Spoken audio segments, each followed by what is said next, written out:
Hello, friends. Welcome. It's time for another Party Monday.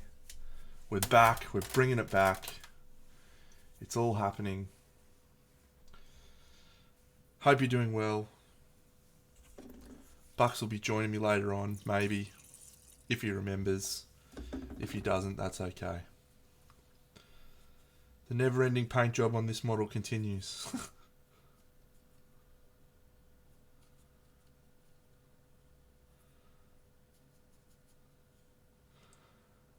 It is a complex model. Depending on how we progress with the skin tones and stuff today, we may move on to the actual gambler at some point tonight on the street, but we'll see.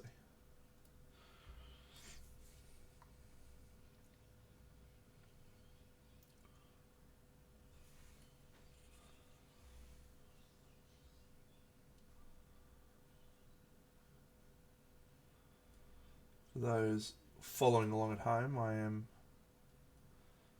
making great progress in my Kingdom Death campaign.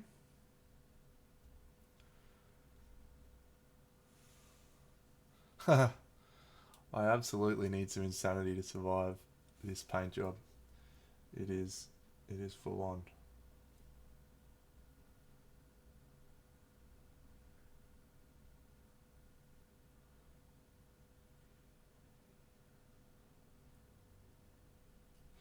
It's all going to be worth it in the end. I'm confident that it's going to feel worthwhile. I've done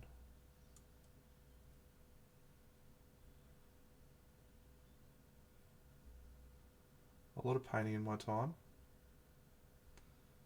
and when you batch paint 100 Skaven clan rats in a row, this is not that big a deal.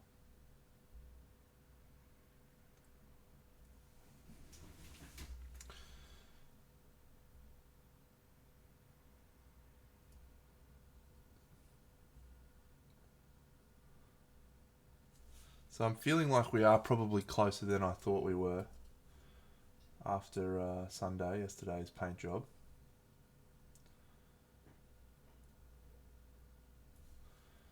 I feel like I've maybe got 2 more colour layers that I want to do on the skin.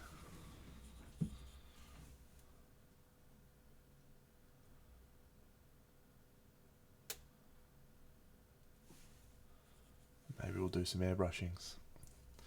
Hey, thanks, mate. I appreciate the comment.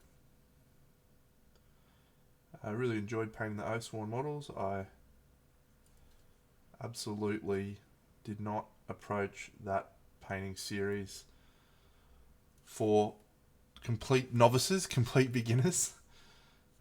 It was very much about trying to maybe push people a little bit beyond what we sort of think of for board game figures, but I felt like the figures in the Oathsworn box and figures Kingdom Death as another example, they deserve a little bit more time, a little bit more attention paid to them because they're so damn good. Oathsworn figures in particular are, probably some of the best board game figures I've seen. I don't classify Kingdom Death as a board game for what it's worth. But I'm glad to hear you enjoyed the series, mate. It's very much appreciated.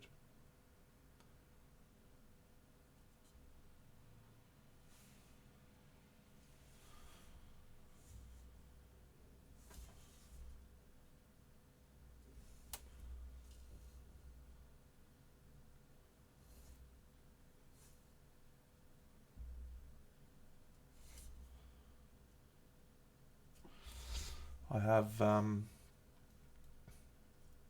a few other ideas for some videos that I'll be doing, and I have one in particular that I'll be doing very soon, maybe even this weekend if I get some time. Just around some topics like saturation,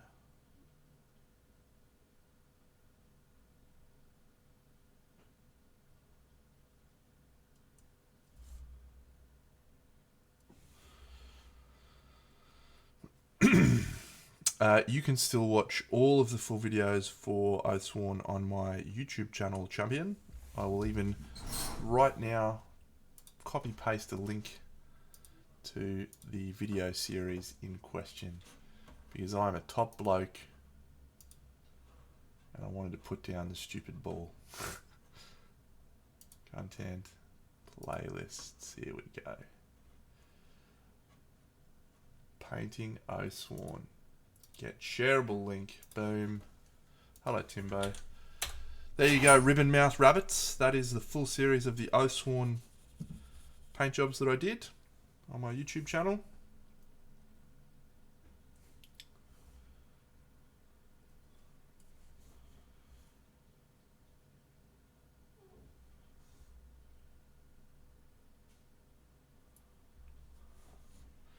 Yeah, it's a big model. I'm struggling with getting the... They are also on there. I did the full paint throughs on a separate playlist as well. They are also on there. There is a separate playlist called Full Paints for Oathsworn, which you can find start to finish each model. I don't commentate them mostly. I think some of them I did on Twitch, so I left the commentary on those.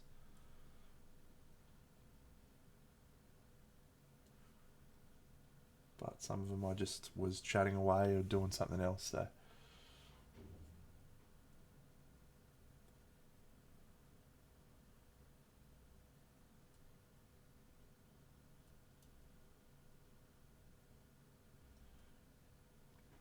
Alright, so I'm now successfully completed the first episode of Ahsoka, and I've also completed episode 4 of The Wheel of Time.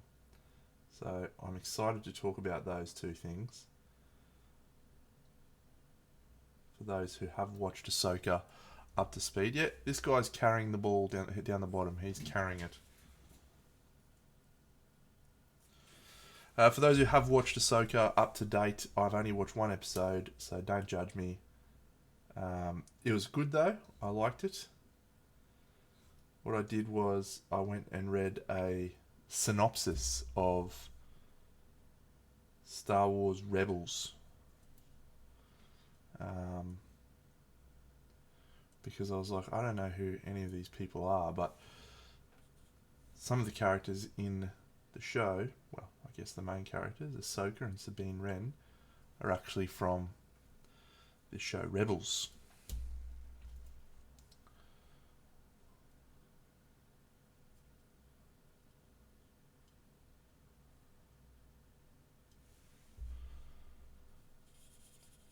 So I'm sure there's a lot of cool callbacks for people that have watched that show. I've not watched any of it, but I was still intrigued enough to continue to watch the next episode.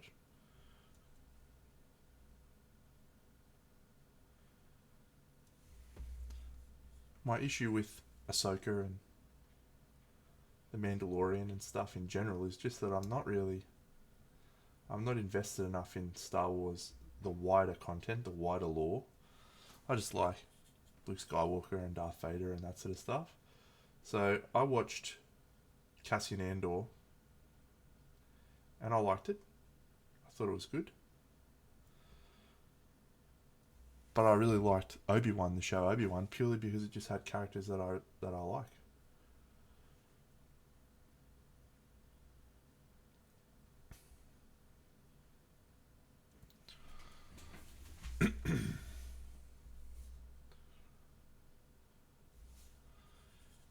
And so Ahsoka's not got any characters that I really recognise or know, and so I struggle to connect with it. But still pretty good. Still pretty good so far. So here's my approach to this guy. I'm not going to do too much more on the back side. In fact, I'm gonna airbrush the back side a little bit darker, so it looks like we're in a lantern light.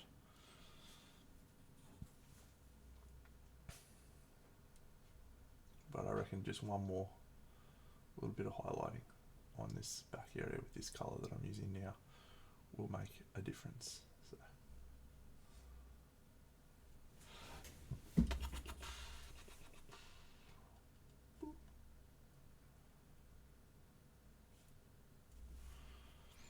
Wheel of Time, mate, it is good.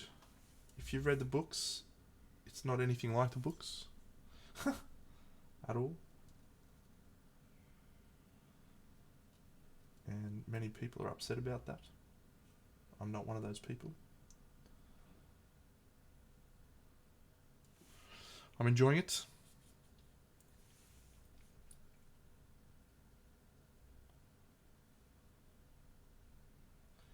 Yeah. Yeah, no, I reckon in that case, watch it. You'll probably get a fair bit of enjoyment out of it. This season in particular, I feel has been really good. Stronger than the first season for sure.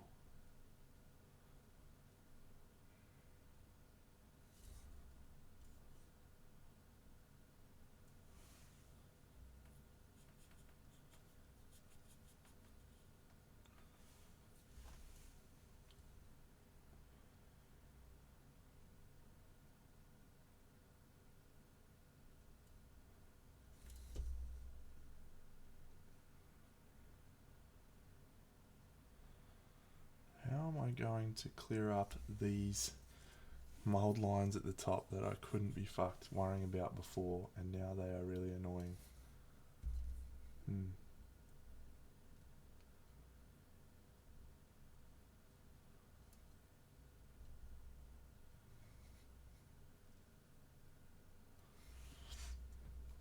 Yeah, got 2 to go. This is the second last model from the Gambler's Chest for me to paint before my entire Kingdom Death collection of monsters and playable models is completed. There's a whole pile of other models that I could paint from both the Gambler's Chest and the other things. But at this point in time, my only focus has been on making sure that everything that I'm going to use on my playthroughs is fully painted. And we have this guy and the God Hand to go before everything is fully painted that will get used in my playthroughs.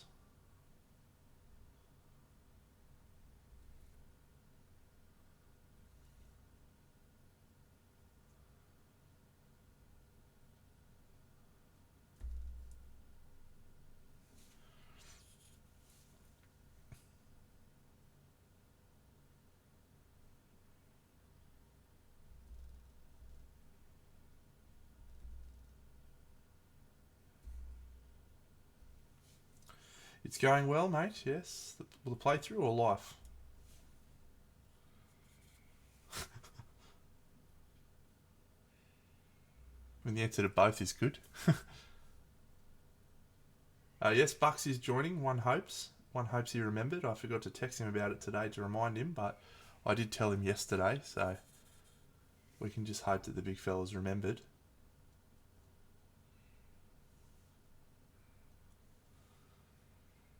Yeah, and Touch Football's moved back to Wednesday nights, so Party Monday is back on the menu.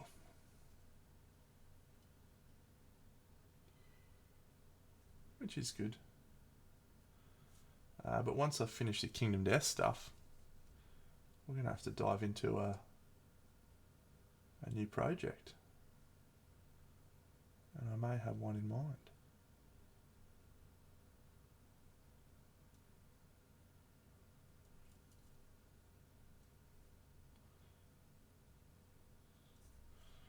No, it won't be Shatterpoint for me, although I reckon Bucks will be talking about it. Seems to have gone all in, which is cool.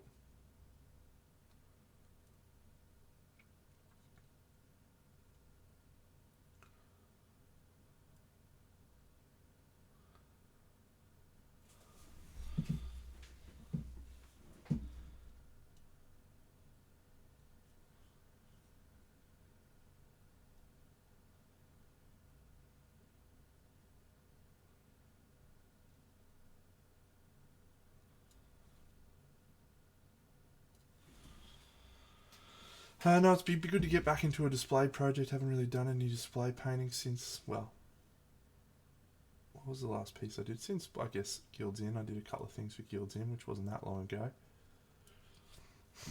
Ah, yes. Yes.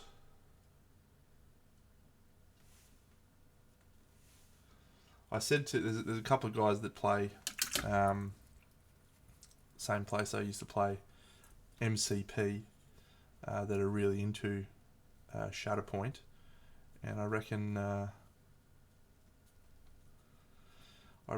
there may be some interest from the big dog when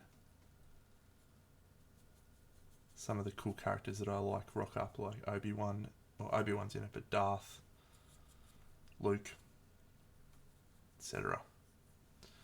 I'll be in for it then.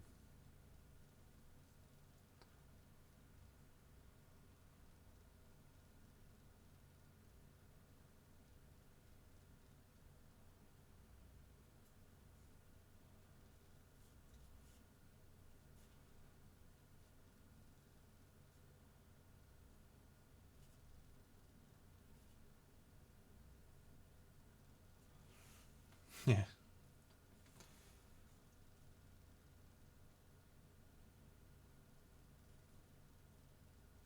Luke. Use the Force, Luke. Let go.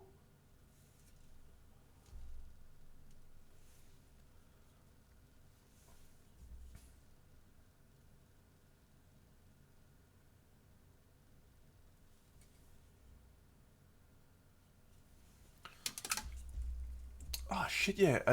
How far off are you, mate? What is it? We're in September now, so October? You're flying off next month? How many weeks?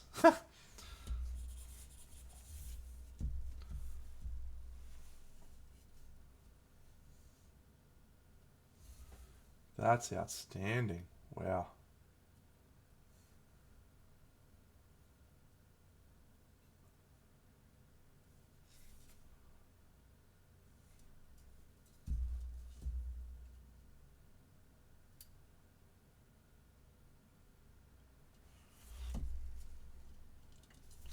Beautiful. What is the last piece? Is it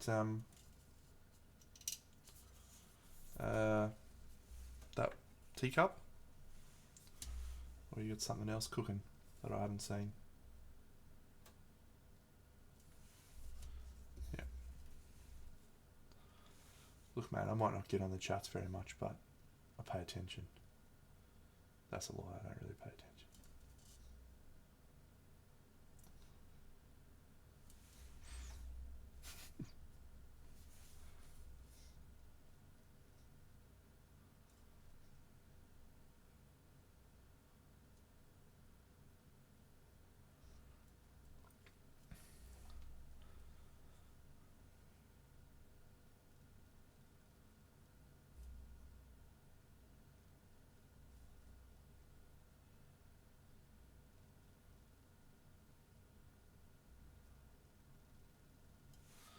I've never played Darklight Memento Mori, but I think someone told me the other day that this is actually based on an anime called Berserk. There's a thing in Berserk, which is what this is based off. So maybe, I don't know which came first.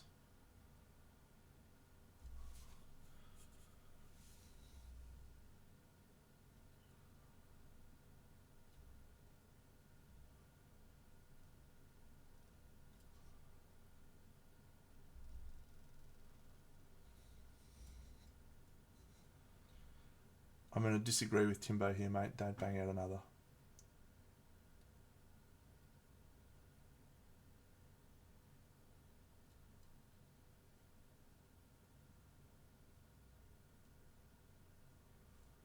Rock up.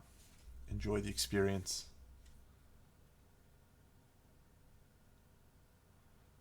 Nothing that you do in the next 29 days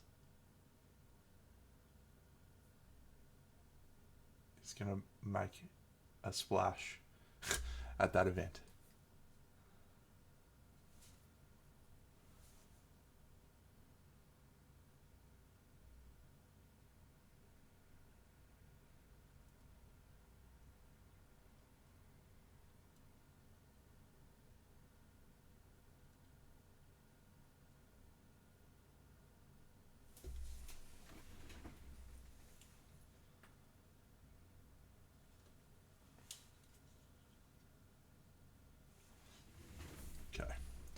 I'm now going to pour the majority of my focus into this front angle. SMC. So, did you get accommodation at the venue, or are you staying in Veldhoven?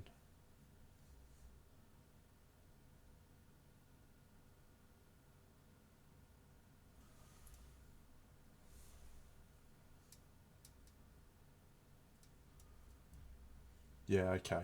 I would hire a car, um, assuming you feel confident driving around there. Public transport in Europe is always, relatively pain free, but um, it's kind of a little way out of the way.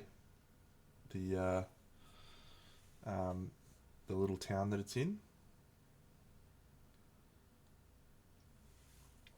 Um, and yeah, I reckon you'd save you a lot of hassle to just be able to drive over there. I don't know what you and the missus have a plan for your time, but you're gonna want to be able to go and experience it for as long as you can, I would think. So having the ability to leave whenever you want rather than a cab. But again, you got kids, right? So maybe you give a shit about them. Maybe you want to spend time with them. Who knows?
This is the never-ending paint job, I tell you what.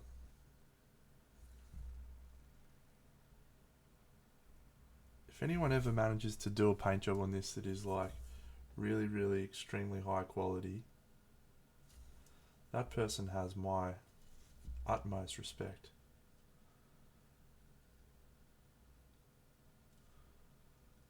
This is a crazy amount of painting.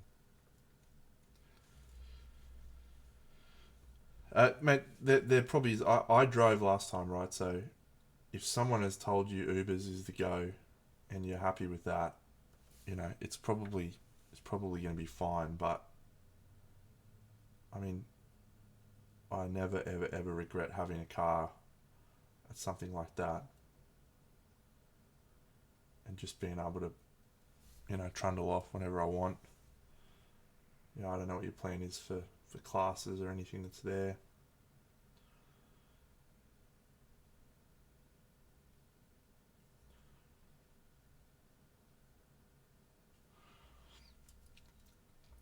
Yeah.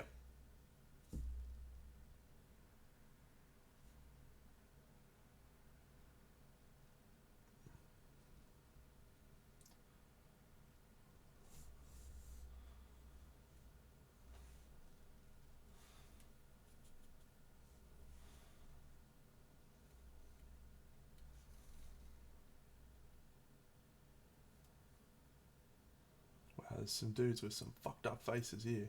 Your face is fucked up. Alright, so I think I'm going to try and have a dark area on this bit here, which will help detract from the giant mold lines that I missed. So I want the focus of the light, to mostly be on this front on angle.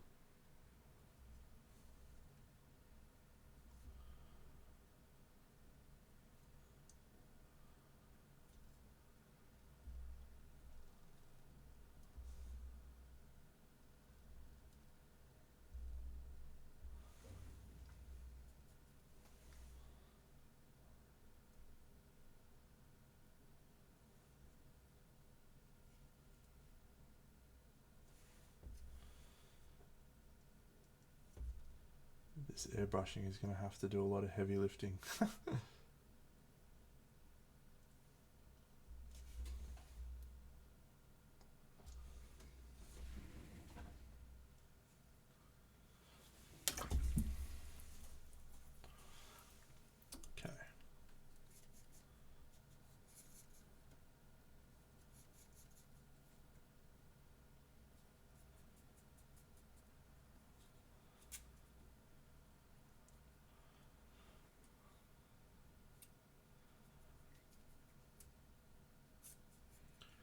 Do I switch to a smaller brush? Surely that's not necessary.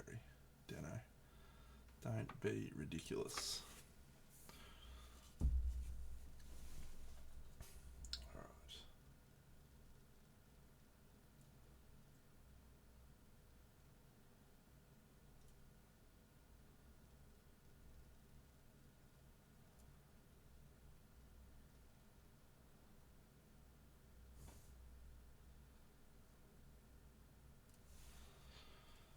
Awesome, Mikey Smith. Yeah, it's actually really easy to build. You just follow the letters and the numbers. It's a piece of cake, but yeah, it's a challenge to paint.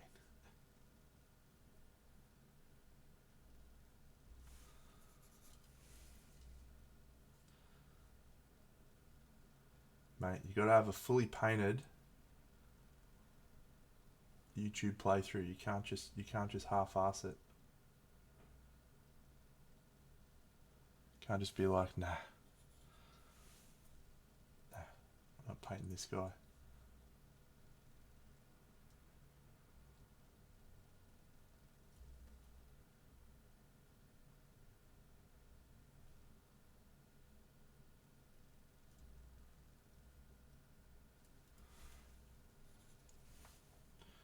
Everyone's asleep, by the way. No one's eyes are open, so that does make it a little bit easier.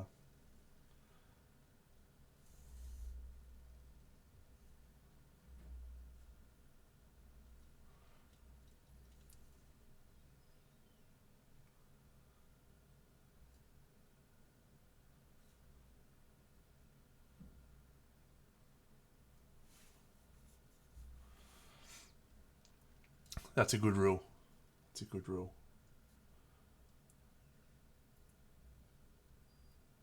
Hard one to live by, but if you can do it, makes for a very, very enjoyable gaming experience.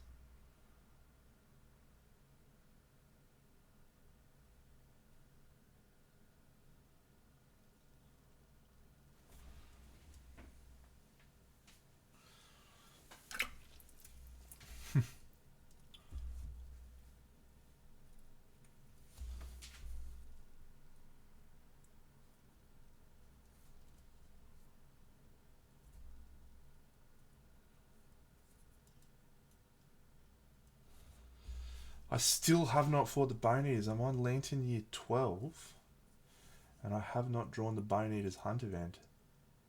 I've drawn the Ark Survivors one like 3 times and the Scout one like 4 times. And every time, because there's a noticeable difference in the back, on the backs of the cards, which is problematic, but yeah, is 1 card out of like 12. But you draw like 5 of them a year. So odds are I should have fought them by now, but yep, have not.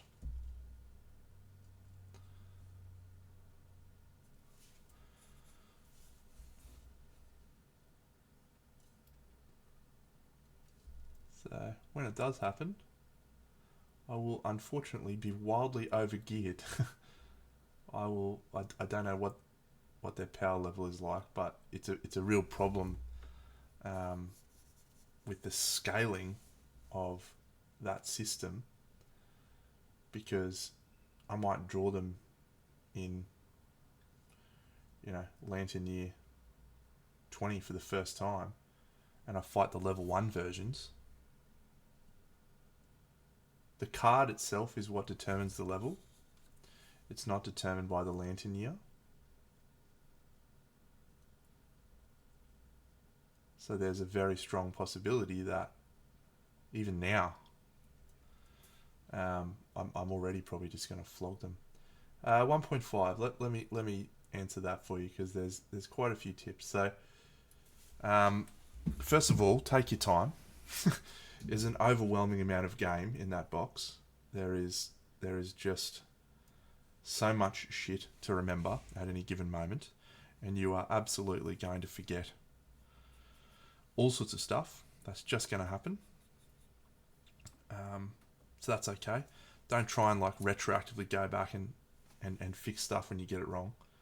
That's just part and parcel of the experience. Savor every moment. One of the best experiences I've had in board gaming is just like that discovery phase of Kingdom Death. It's incredible. But in terms of like strategic and tactical advice, each of the monsters has a pattern of behavior that if you can understand their pattern of behavior, you're much more likely to handle their showdown. So I'm not going to tell you what it is, but just pay attention to like the hit locations, and you'll start to notice that each of the monsters has a very predictable-ish pattern, and if you can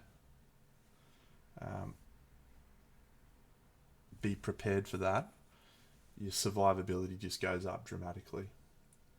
The first time you face, things like the white lion, if you're under-geared or under-prepared, you'll probably find yourself losing that fight. But as you understand how that monster works, like I don't think I would have to actively try to lose a fight against that guy now. He's just very, very predictable.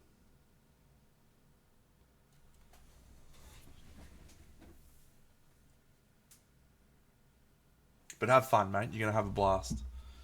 One of the most incredible board game experiences I've ever had. And I've had a few.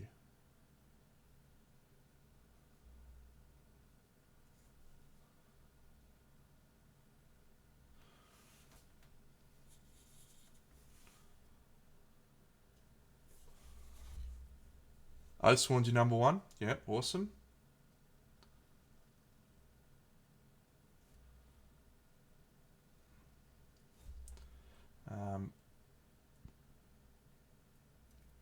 Depending on how well you enjoy the lore and the sense of discovery that you get out of Kingdom Death, you may find that is a new contender for number one. You may find that you prefer Oathsworn, but both games are very good. Very, very good.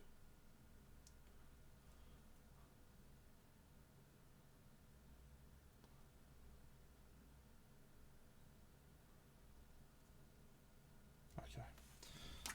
I think I've had enough of this shit. Bucks! Bucks! It's Party Monday, son! Get your ass in here!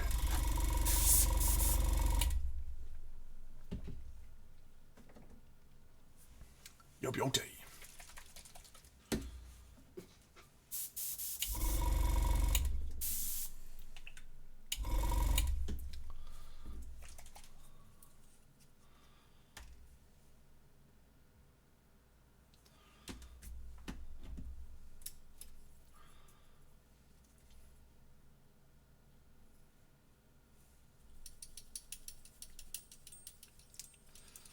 Alright. It's time for the heavy lifting. Come on, Airbrush. Make me look good.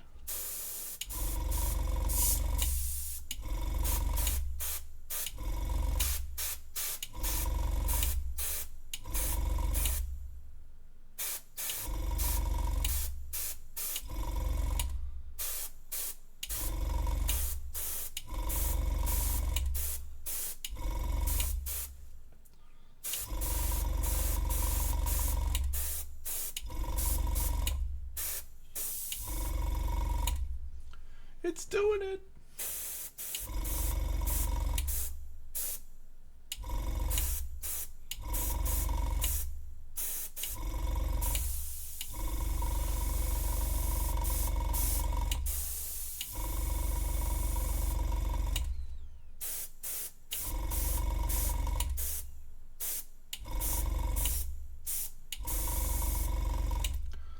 Hey, Al, how are you, mate? It has been a while. Yeah, Party Mondays have been, unfortunately, a bit sporadic, but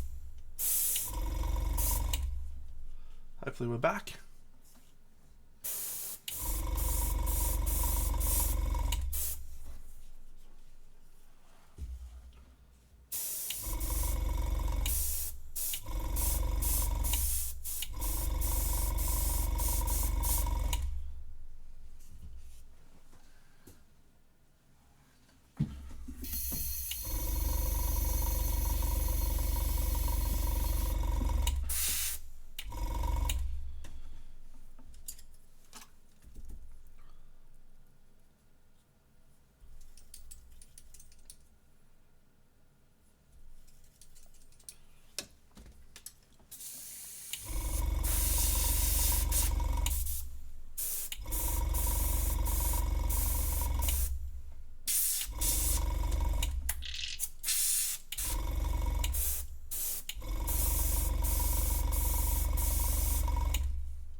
Alright, we're going to move into a weird colour now. We're going to move into that very, very dark blue called Regal Signal Blue. Signal Blue.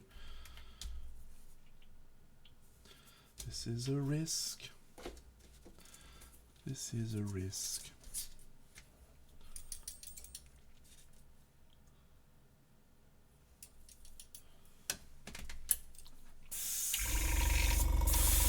Oh, how keen am I to do this? Don't know.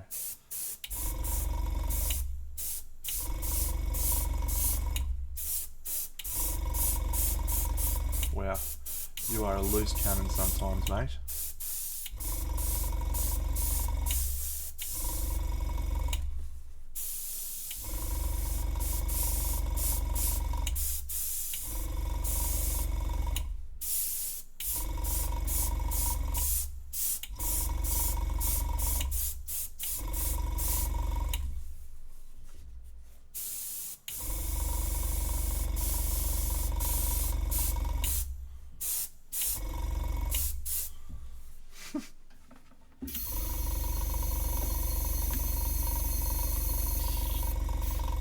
Not even done yet, mate. Not even done yet.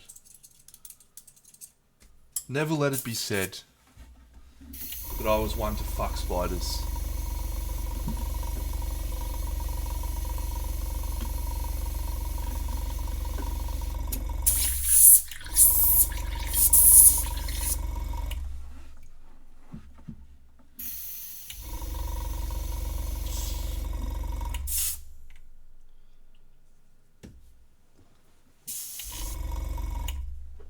Because I've never done so.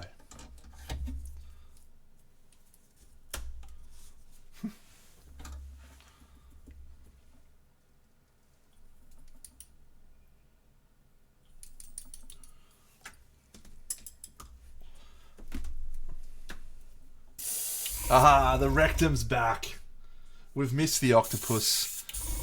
We've missed him. What a legend.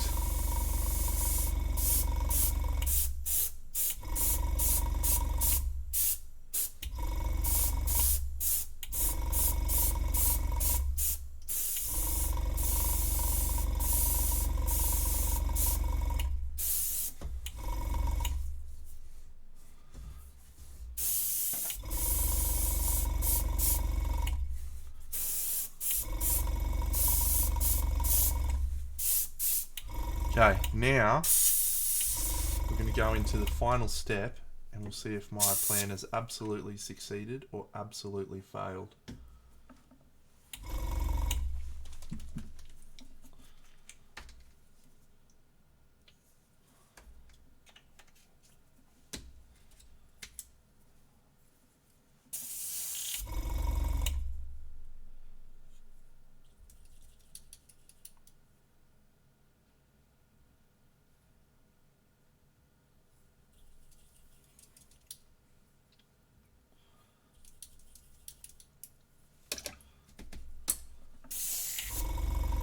I just want to say that this idea that came to me earlier in the day is absolutely inspired by someone who came up with this idea on the chat yesterday.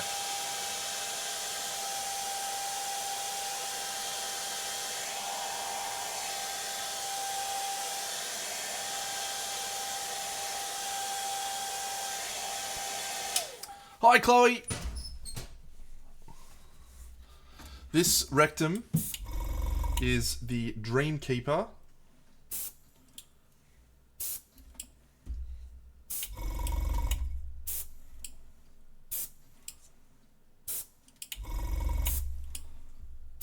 From Kingdom Death.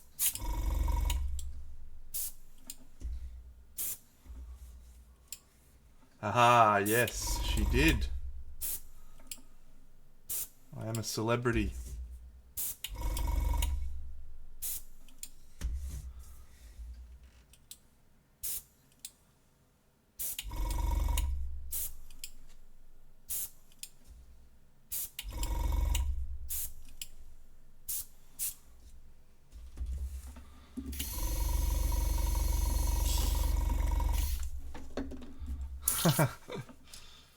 Would she like to see it now? Would she like to see Camelot right at this moment? I'm happy to show her. Alright, just for you, Chloe, here you go. Camelot.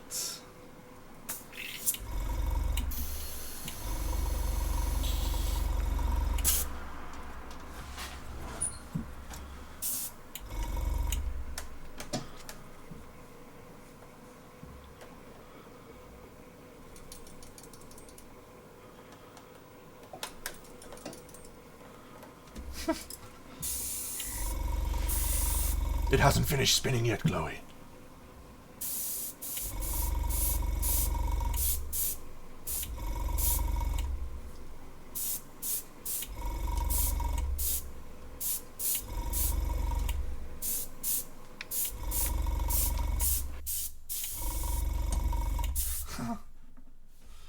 Thank you.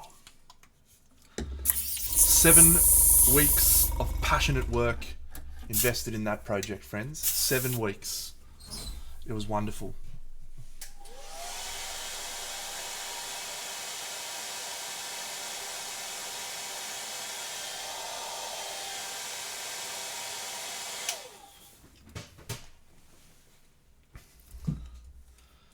Camelot.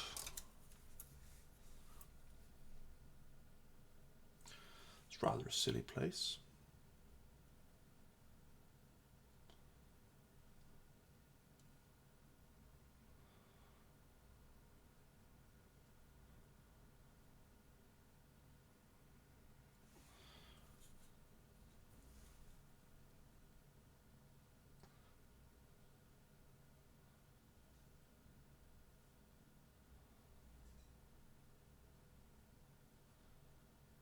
Timbo, if you don't like seeing Camelot, mate, you can go fucking watch it somewhere else, pal. Go watch someone else's Twitch stream, you dog. Here we appreciate Camelot. We appreciate the achievement of one man struggling to bring together 13 models in a cohesive story.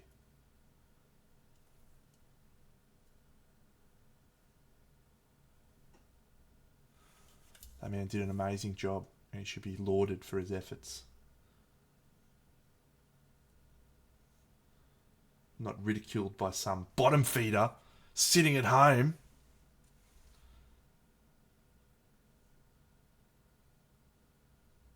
What a dog. Yeah, I am an Aussie battler, mate. What are you? You're like that fucking Tracy Grimshaw. Just add no value. That's you. Start calling you fucking Grimshaw from now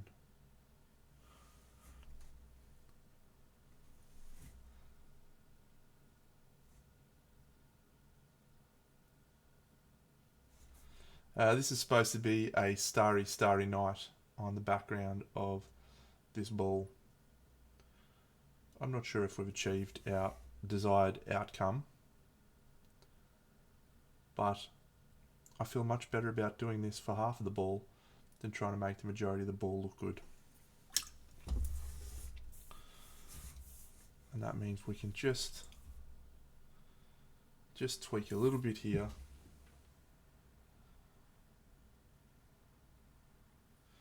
And we're good.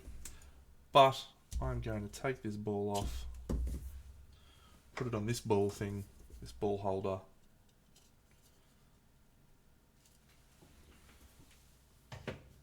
We're going to paint this champion. Let's go, little guy.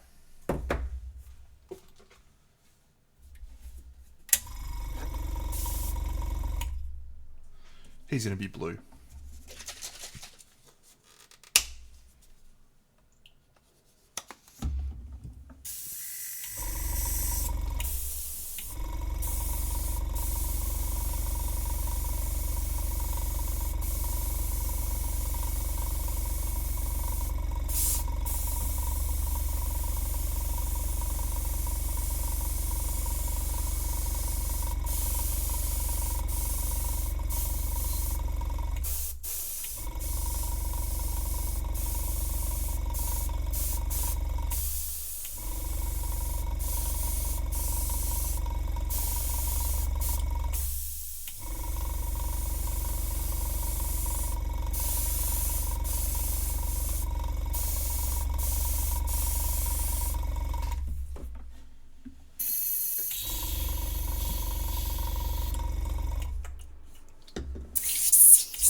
Magic blue.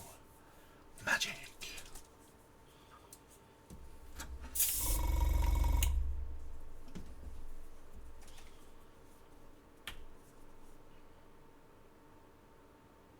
Really don't paint enough blue on reflection. I should paint more blue. Anytime I'm like, yeah, I should paint a colour, I always go with green. I should really paint more blue.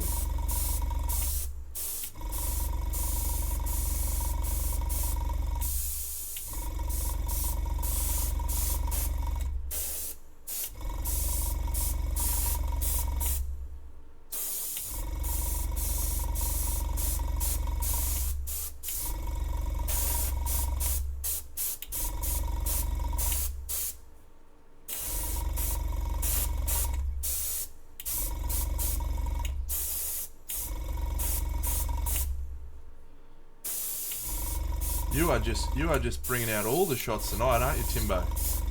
It's like, let's look up the little book of things that will annoy Deno and say all of those. Good plan, buddy.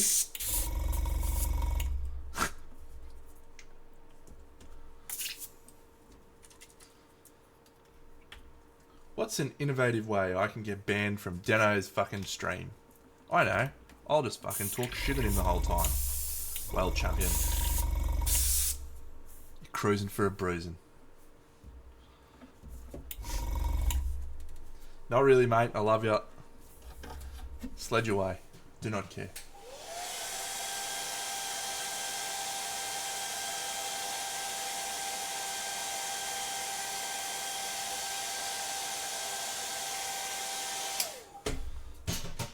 We're all friends, mate.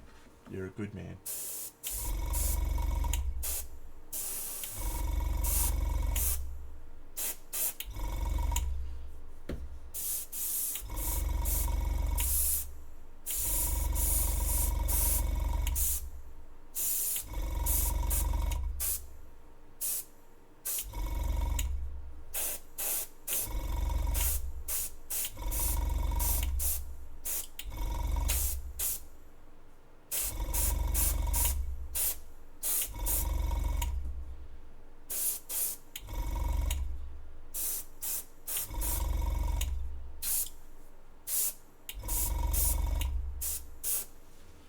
That'll do. Yeah, brush.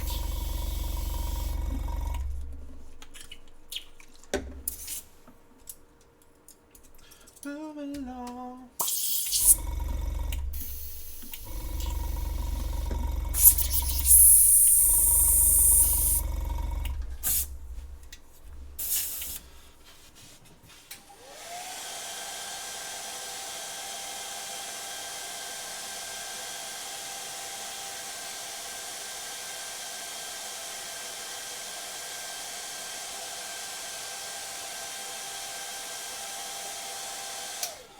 This guy looks like a non-humanoid skin tone, so we're going to go with a non-humanoid skin tone. I'm going to go with one of my greeny approaches, maybe. Greeny. Let's use middle stone. And we'll go into like maybe a purpley flesh colour. What do you think, Deno? What are you thinking? Orchid light, maybe? That could be interesting.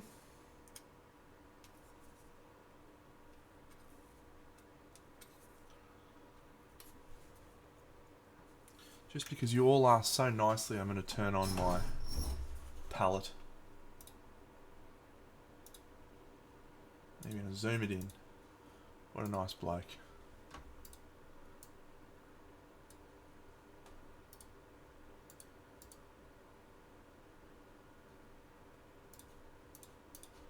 There you go.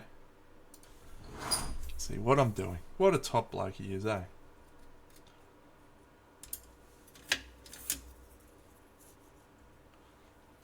Don't think you can get back in the good bloke. Get the good bloke books, mate. Don't think pandering to my ego is going to help your situation.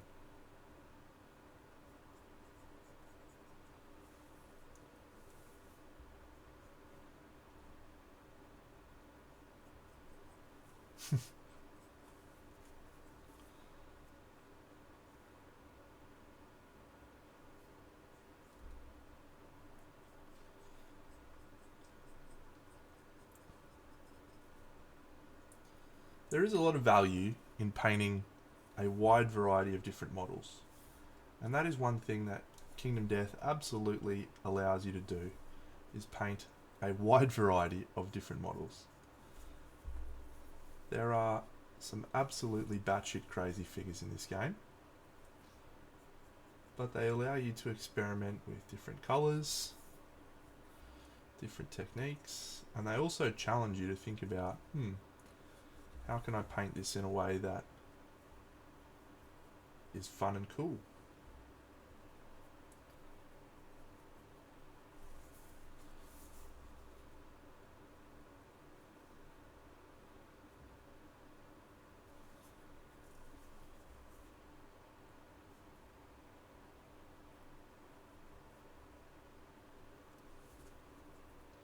And there is no game or figure range that allows you to paint as many penises. You're absolutely right.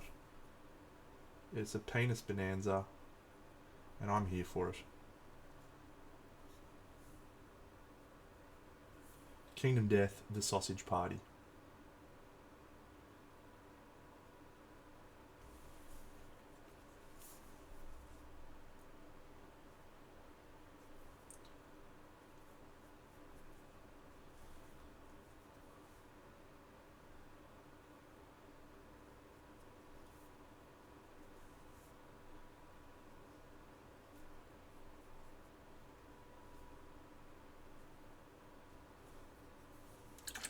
Non-humanoid skin tone underway.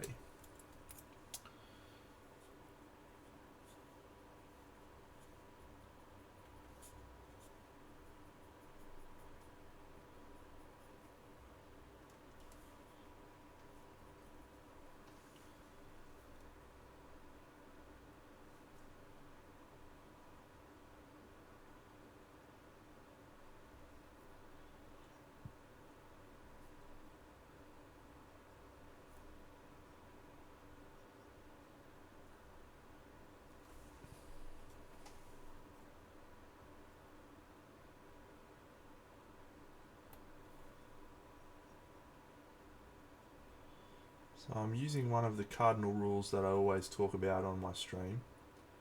And that cardinal rule is the rule of cool. Thanks, Aaron Val. I appreciate the subscription, champion. The rule of cool is always remember that it's okay to break the rules that exist for things like light placement and volumes, etc., if it is going to make your figure look cooler. This model is carrying a gigantic ball. Hey, little Hugo. Little face.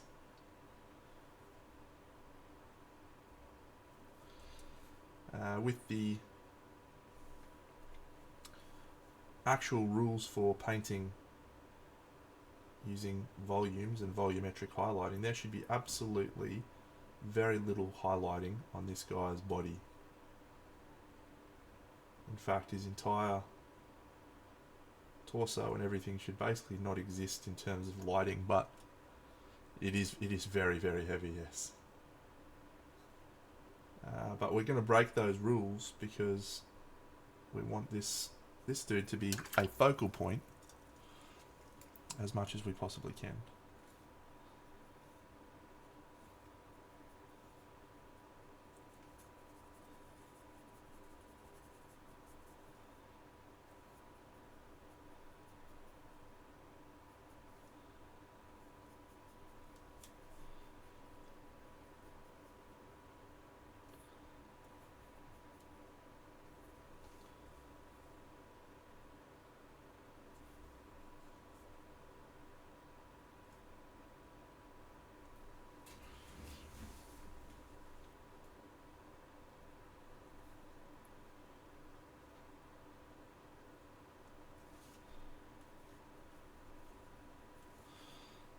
So my point is, you don't have to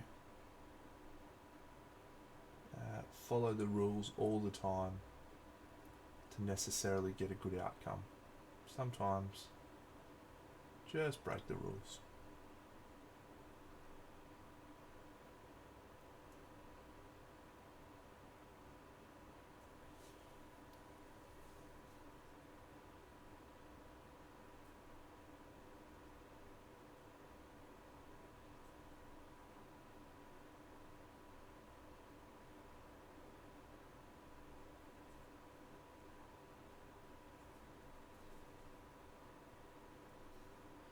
It's so interesting at Kickstarters that the place that is closest to where the Kickstarter is manufactured is oftentimes one of the last places to receive the products. That really does my head in.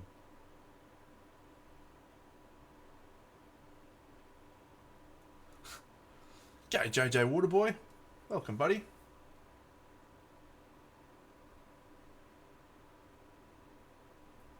Is there anything I can do to make your experience better?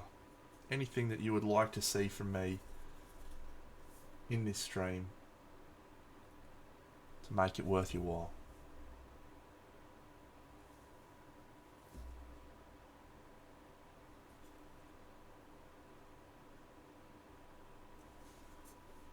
They really do, don't they? Well, Timber, that's because you're here all the time, mate, and you don't care.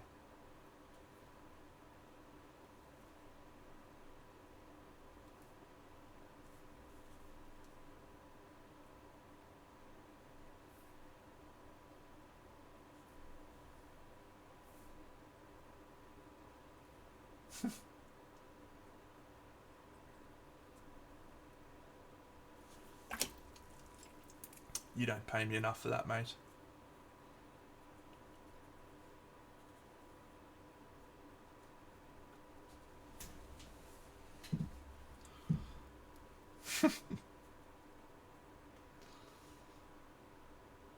Oh, you know what I just realised? I forgot my tie. I'm rusty on Party Monday rules, aren't I? I really am. I'm rusty. That's a real shame.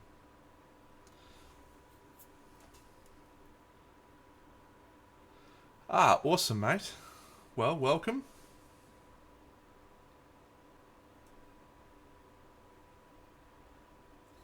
Hopefully I can be entertaining.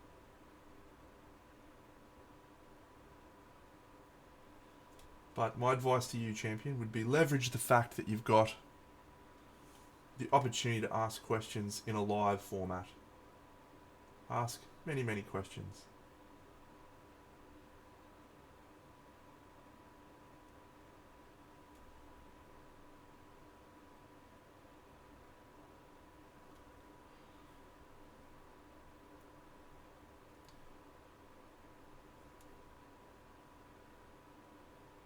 do my best to answer as many of them as I can.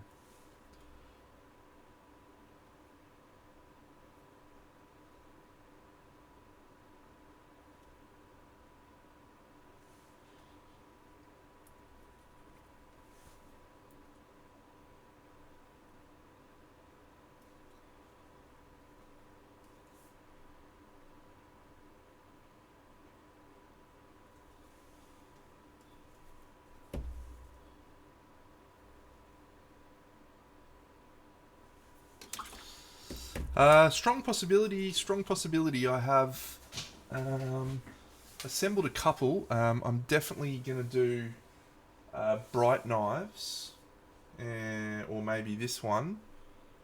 I pulled out 3 to do. I pulled out White Fang, and I pulled out this guy. I think I pulled out bright knives as well. Because I want to do... Well, let me tell you a little bit about why. So, on the Discord for Kingdom Death, which is a lovely Discord, by the way, that I highly recommend checking out if you're at all a Discord user. I'm not really a Discord user, but I do go on there on occasion. Last year we did a painting competition for pin-ups, and it was called Paint Me Like a Pin-Up. It was hosted by the Discord, and I was very fortunate to be invited to be one of the judges that participated in the event. And so, because of my extreme technological capabilities, I thought it would be a great idea to live stream the judging of the process of Paint Me Like a Pin-Up. We did so. It was a wonderful success. Everyone spoke really highly about the event, and now that the game... Oh, jeez, 6 a.m. What are you, keen as mustard? Now that the Gambler's Chest has arrived and is beginning to arrive on people's desks, the intent is to do another painting competition through the Discord. We will have myself participating as a judge again, and also potentially another person who'll be joining me very shortly. And we will again be live streaming the judging process for the event. However, this time, we're going to add a category which is going to be the judges category, and rather than the judges deciding who wins, all of the participants of the event are going to get to decide who wins the judges category. So I look forward to all of those people that are participating, providing me commentary about what a terrible job I've done, and I look forward to that experience quite a lot. I tend to be pretty ruthless when it comes to feedback, and so I expect exactly the same in return from all of those people that are feeling upset at how I've spoken about their model on a live stream. So, as a result, I will be painting a narrative sculpt from the Gambler's Chest for the judges competition.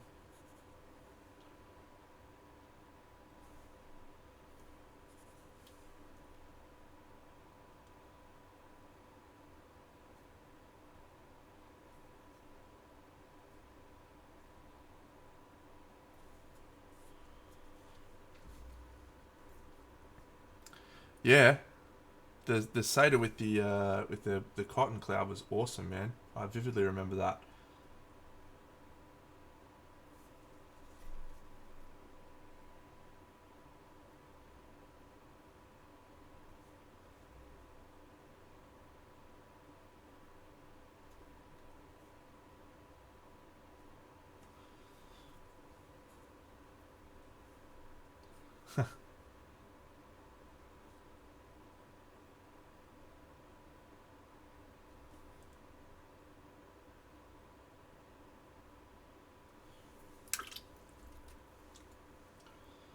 All right.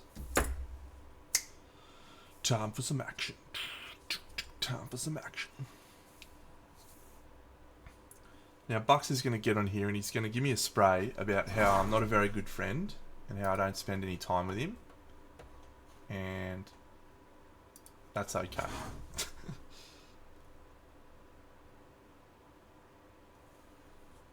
The reality is, I'm not a very good friend to anyone. Nobody likes me, and that is okay.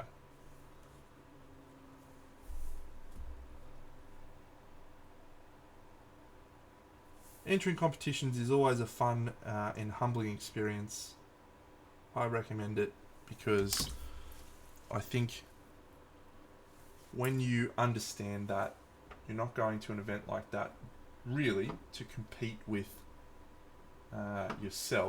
to compete against others, you're really going to compete against yourself. You remove a lot of that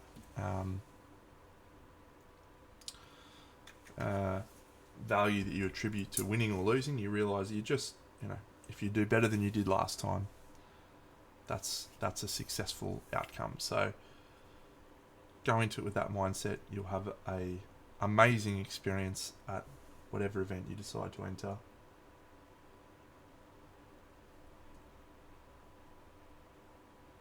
But I love competitions. I think they bring out the best of painters.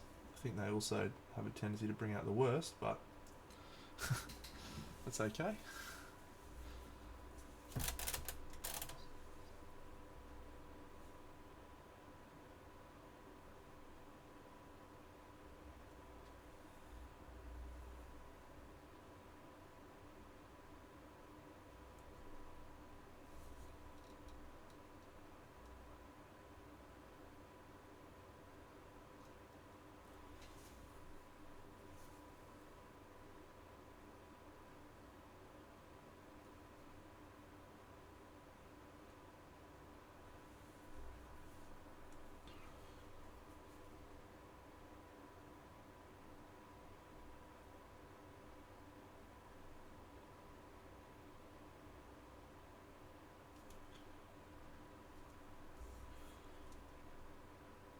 So my plan with this cloak fabric is to make it very much like cold night sky sort of feeling. That's going to reinforce the nighttime vibe that we have on the other side of the ball. But before we can achieve that, I want to make sure we have enough value shift in here. So we're going up a little bit lighter, and then we're going to airbrush back down. Oh, thanks, Mikey Smith. Look, I try. I don't always succeed, but I try to make the feedback that I provide valuable for the person and the level that they're at as a painter. Whether that's done through competitions like that or it's done through here on my stream. Because I think it's important to have real genuine conversations. I think too often in life now we have social media that makes us think we're doing great because everyone just posts positive commentary, and really positive commentary doesn't do an awful lot for helping you improve. And if most people's goal is to improve, which I believe it is, then we need to have some real conversations. Yeah, toxic positivity. I get a bit triggered by that term because one of my ex-partners used to say I was toxically positive. I think there's a difference between being positive and taking a positive spin on life versus being positive all the time,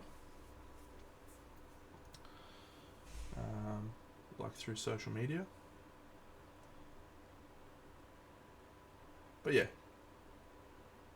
having a genuine conversation with someone and saying, you know what, champion, this is really good, but here are things you can do better. Oh, she was a negative Nelly. Here are things you can do better is a really important conversation to have. Really important conversation. Oh, mate.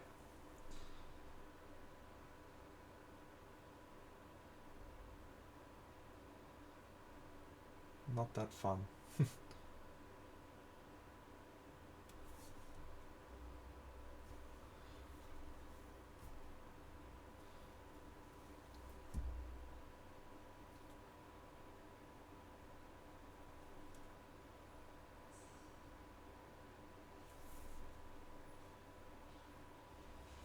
I'm of the opinion, friends, that we have a very, very direct impact on what happens in our lives.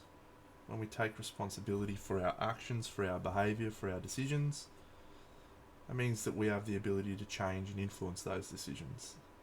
And so, my response to most things that happen in my life is to reflect on it and say, this is what I could have done better, this is what I could have done differently, and then choose to go into the next thing, the next day, with a positive mindset. Now, I don't think that means there's no acknowledgement that things aren't good all the time. I don't think that means there's issues that are out of my control. But the more that you focus on what you can fix or what you can change, the more power you have to do so, and that ultimately impacts your situation in a positive way. So being positive for me is about taking what gets dealt to me. It is very much stoicism, yes.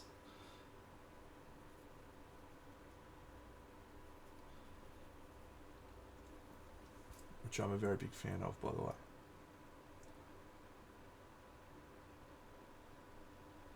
But yes, the conversations that I was having with that person was very much about how I was toxically positive and it was okay to not be okay sometimes. And my response to that was, I am okay all of the time because I choose to be.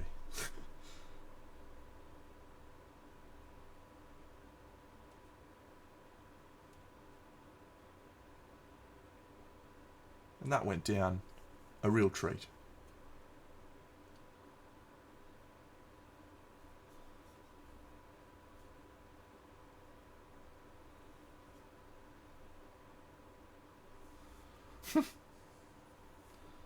Oh yeah.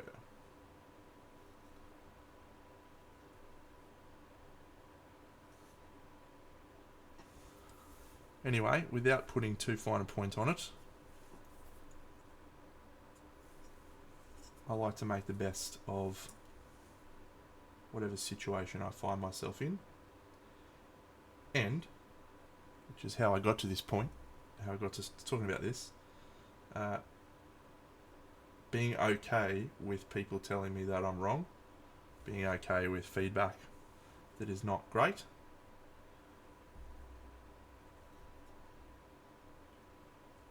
and being open and accepting of how I can be better.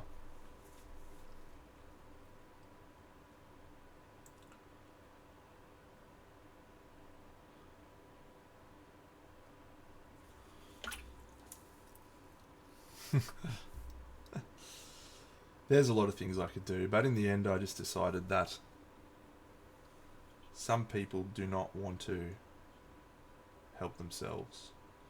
They want to remain perennial victims of their situation,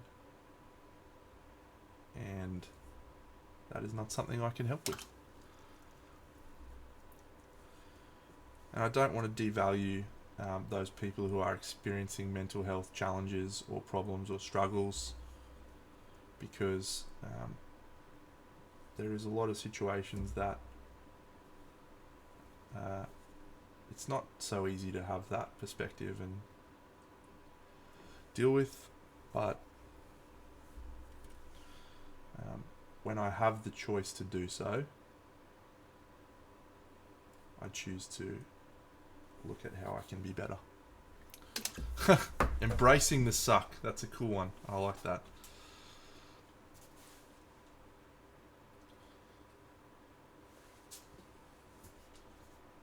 Ooh, it's my turn in Through the Ages. I'm having an awful game. Awful game of Through the Ages in this one that we are playing at the moment. I'm getting absolutely hammered. From pillar to post.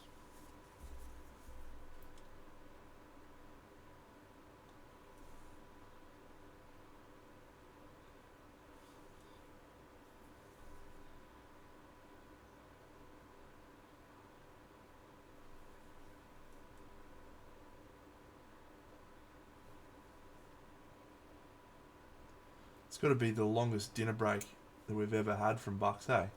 He's no good at getting ready for a fucking stream, that guy.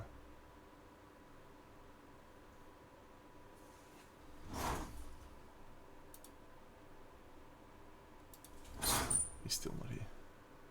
Oh yeah, he's an ugly guy. This dude.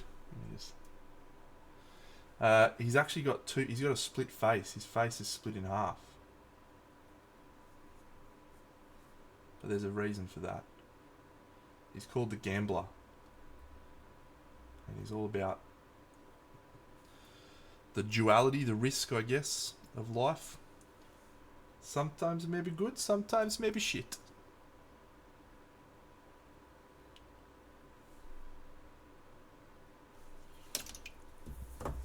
Alright. Mate, you're absolutely spot on that he does those things.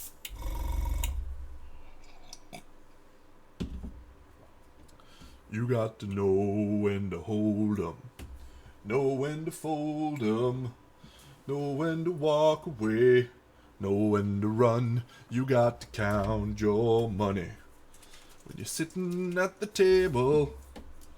Time enough for counting when the dealing's done. Yes, I plan on singing that multiple times as I fight this guy.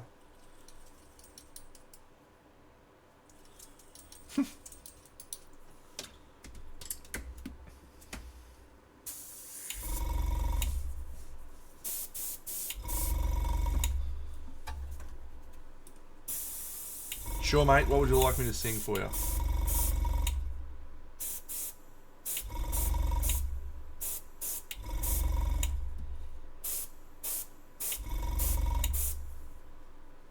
Thanks, Mikey. That's great of you, mate.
Got to be a song I know the words to, mate. You can't just whip out anything like.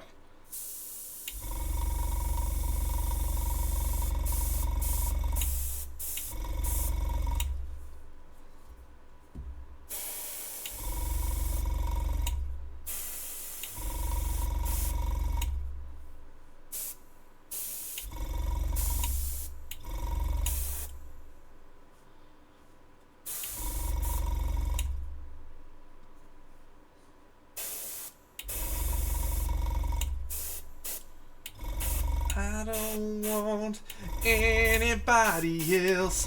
When I think about you, I touch myself. Oh, I don't want anybody else. Oh no, oh no.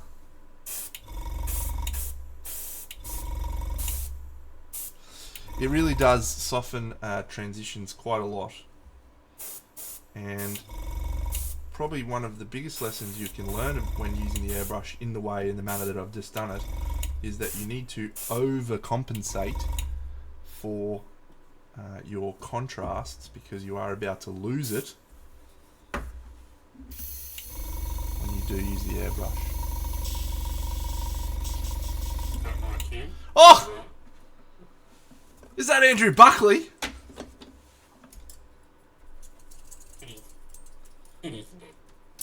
What is happening? I can't hear shit from you. What is going with your microphone? I can't hear. I can hear you okay, but it's very choppy. Very choppy. Yeah. Have you switched over to the Yeti mic on Discord, mate? Yeah, I'll double check it. It should be alright. I don't reckon that's what's happening right now. Congrats on Yeti. Let me see if I can clean this up. Let's turn a few things off. Is that better now? I have a few things right in the back. Not really.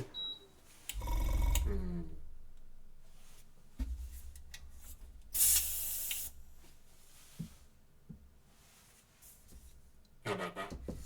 Still awful, mate, but look, it's just good to have you here anyway. Let me just check something else.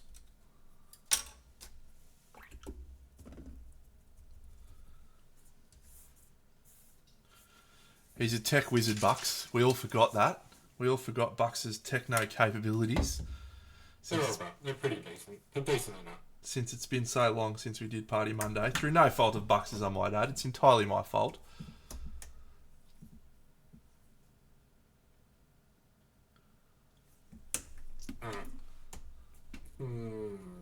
What I will do is I'll disconnect my internet. Okay, mate, we'll see you soon. How are we now? Still bad. Still bad. Very strange. Potentially lag on Discord. Although I've got full bars.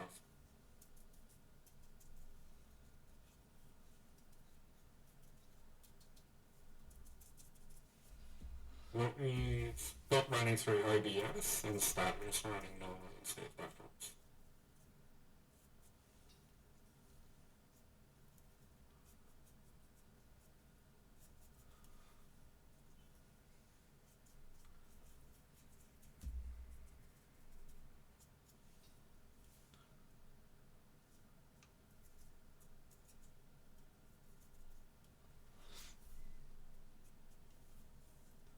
G'day, Jub.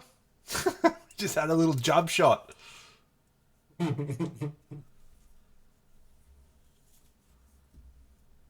are we now? Oh, that sounds better. Not choppy. Yeah? Not choppy anymore? Nah, much better. Yeah, that was the obvious. Discord not handling it. It's good to see you, mate. What's been happening? A lot and not a lot at the same time. I don't think I've seen you properly in, what, like 3 weeks? 4 weeks? Probably 3 weeks, yeah. 3 weeks.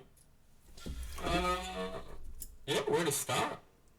I had some teeth pulled out. That was not an enjoyable experience.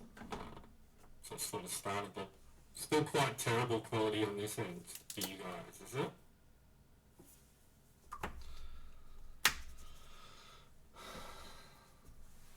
Sound a bit tiny. Tinny, mate, not tiny. Tinny. Alright, let's see.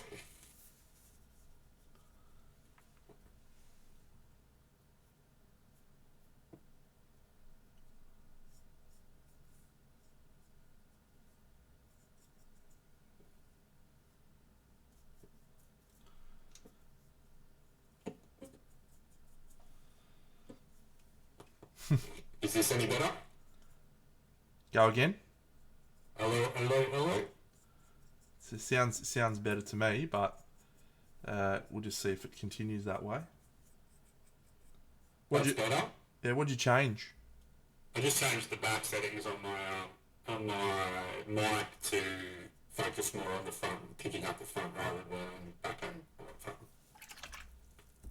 That's better. Yeah. Check 2, check. You'll have to deal with my mic. Okay, but that's okay. It's still not great, but it sounds good. Sparrow, mate, you're a hard person to impress.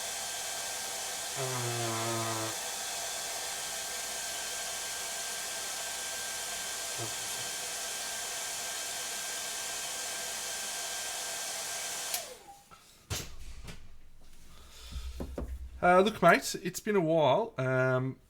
Work's been kicking my butt. Yes, yep. Travelled to Taz last week. Mm-hmm. Been doing a lot of working. Obviously, spending some time with young Emma, which has been very nice. How's Emma going? She's doing very well, mate. She's a good egg. Does she miss me yet? She definitely misses you. She doesn't miss me. Yeah. I'm an A-grade pest, as you know. So, she's had about enough of my shit, I think. Yeah. We have good time. Good time. We haven't even done a stream since the Guild's in. We have not, no. So it's a good time for us to do a stream and talk about your experience at the Guild's Inn. How was it, mate? Yeah, I had a really good time. It was, I mean, well, I wish I was better at managing my life away from miniature painting and the miniature painting Australian scene. Because I think I went into the event a little flat, but not from the painting side of life, just the working side of life. So it was what am I reading here? Sounds like you're speaking through the can. I am going to, because this is clearly impacting people's viewing experience. Let me go sort this and I'll be back. I'm just going to check that it's not my end and that Bucks is fine and that it's not me that's cooking him. I'll go have a look at my YouTube channel and see if that does some sound shit.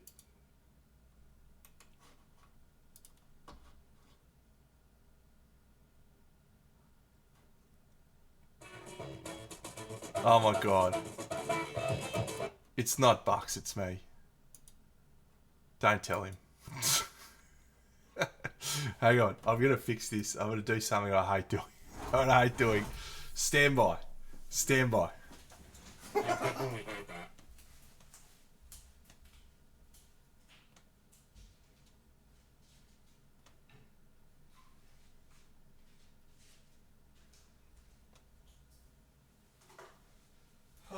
Now, I just want it stated for the record that Bucks, I hate doing this, mate, but I'm going to put on headphones tonight just so I can spend some time listening to you talk.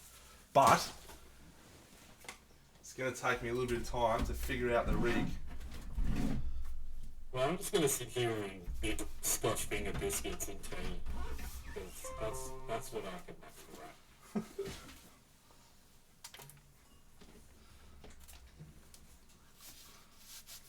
I practically got this back in life.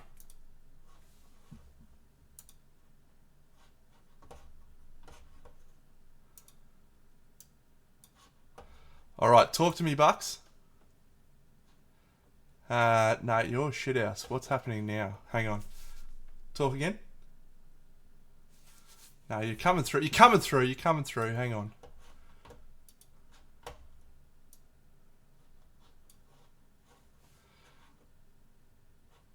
No, I don't know. My speakers are just playing shit house tonight, but hang on. Now I'm going to figure out how to bring in another audio.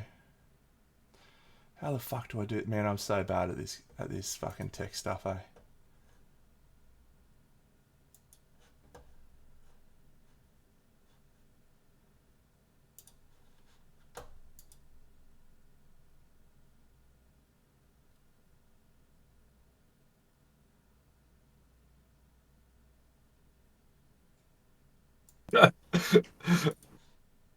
Alright.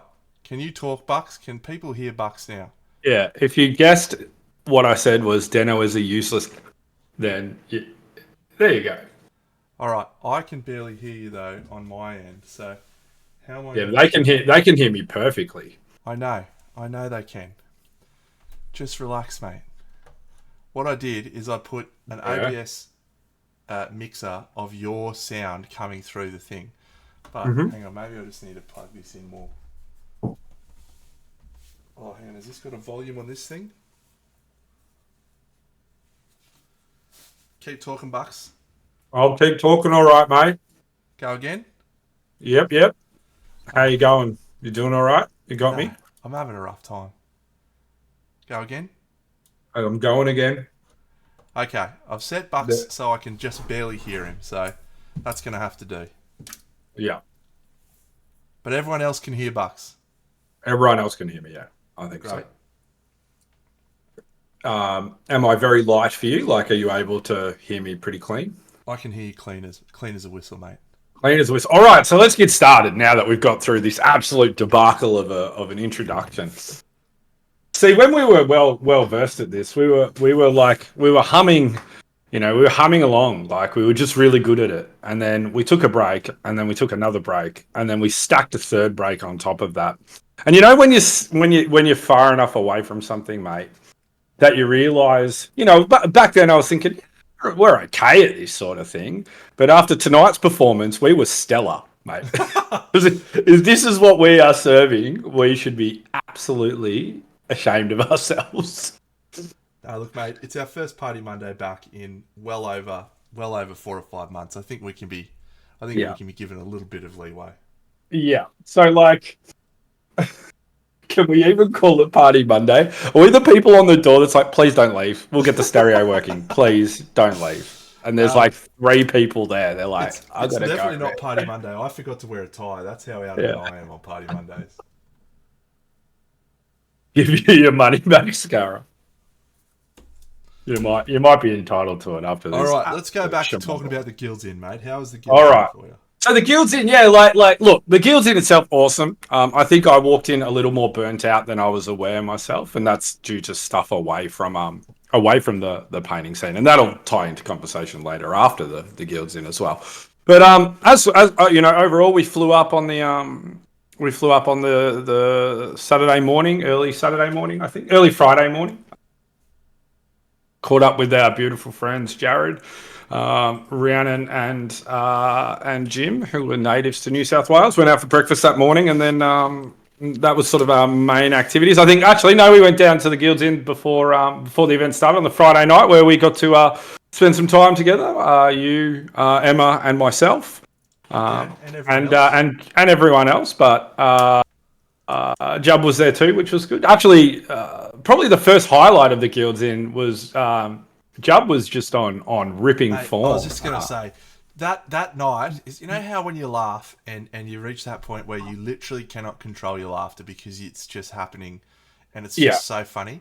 I was in hysterics. Like when Jub said what she said, and I shan't repeat it because it's not appropriate for talkback radio.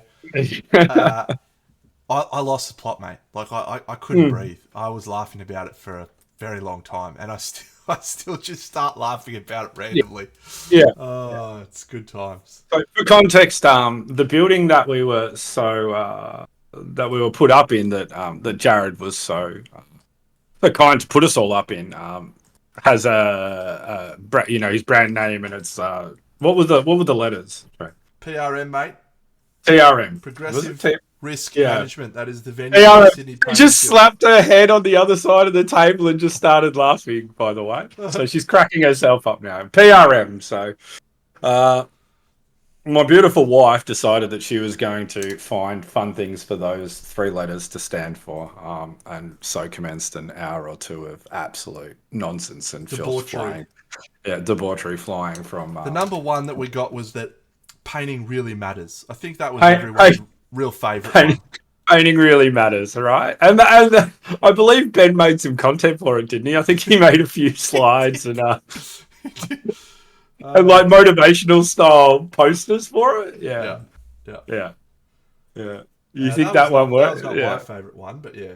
Yeah, no. There was some other ones that I thought were a little bit more in vogue for our group of friends, anyway. For me. For you in particular.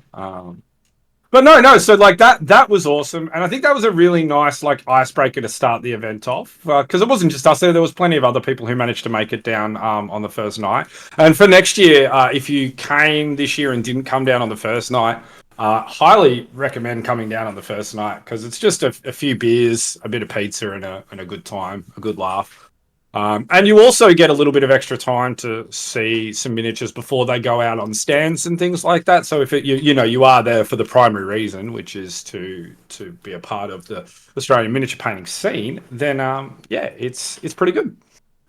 Pretty good way to kick it all off. So yeah, that was the first night. We had a pretty great time. It was great to have Dave out with us. Dave's just as funny as Yana, I think, in his own way. So. It was really good fun. Day 2, or the first actual day of the event, was classes, right? Was jam sessions, I should say. So that was the key focus, I think, for that day. So that was pretty good. Sebastian was awesome taking the first slot. How was your jam session, mate? How did you feel it went? Yeah, I think it was pretty good. I think the feedback that I received for it was that it was pretty well rounded. I think I got some really great feedback from Wes.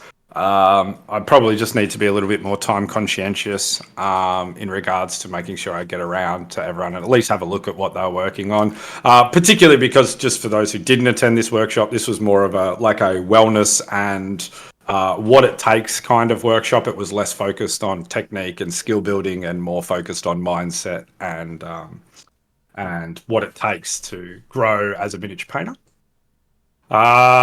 So I had some good feedback, some positive feedback. I had some lovely feedback from Nat, which meant a lot to me because Nat's also obviously traveling around and teaching. So to have another teacher in the room was good. Obviously yourself, you were in there too. So there was a few more experienced hands around. It was really, really awesome, which I think I talked about in the event, to just have a really natural, cool thing happen, which was that all of my closest supporters in miniature painting sort of all arrived in the room together at the same time, and that really meant a lot to me.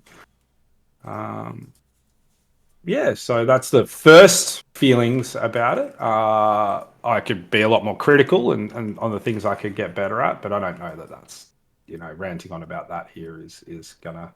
No value in doing that, mate. It was a good class. You're always going to look back on what you could have done differently, what you could have done better, and that's a good thing. But yeah, also acknowledge that you did a good job, you did your best, and the first time you do something is always going to be a little bit sloppy. Yeah.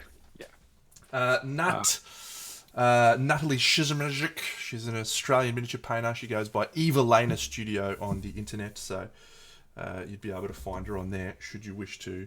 Yeah, it's either that Nat or the only other Nat is the Nat that gets used a lot around the painting scene is Natalia Orich, which funnily enough, she was not there attending that, but she is a good friend of mine, and we sort of discussed a bit about the thing anyway. So, so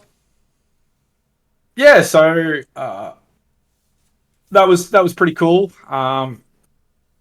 Really had a good time on the Saturday night. Catching up with everyone who was at the event. I'm having some beers and some laughs. The venue was pumping, but it was pumping because I think there was a lot of rugby on over that weekend. It was the Bledisloe, yeah. The Bledisloe. So it was would have been nice to maybe have had the opportunity to have somewhere a little quieter to be able to get around and talk to everyone a little bit more. But I mean, it's very minimal. Like, it was still a really good time. Well, as you know, mate, my preference would be to not be anywhere where there's other people. So yes, but that's just you did good though. Miniature painters come from every walks of life. So like doing social things and social events is actually some of the more complex parts of community building, isn't it? Yep. Catering for all the different personality types. All of us little dorks. Yeah. But no, I had a really good time, and it was really cool. And then on day 3 was the last of the jam sessions with Liam doing the morning slot, and then And then we That's rolled awesome, into some Ribblemouth judging. Rabbit. But we had Nat out here earlier in the year, and yeah, we're all big fans of Natalia. So yeah, she's great. I didn't know she did class this weekend, but Yeah, she's been doing heaps now, and I think she's doing one. She's got one at Freak Wars as well. I think she's also doing an AK sponsored one too. So it's really cool to see. Natalia's really ramping up now.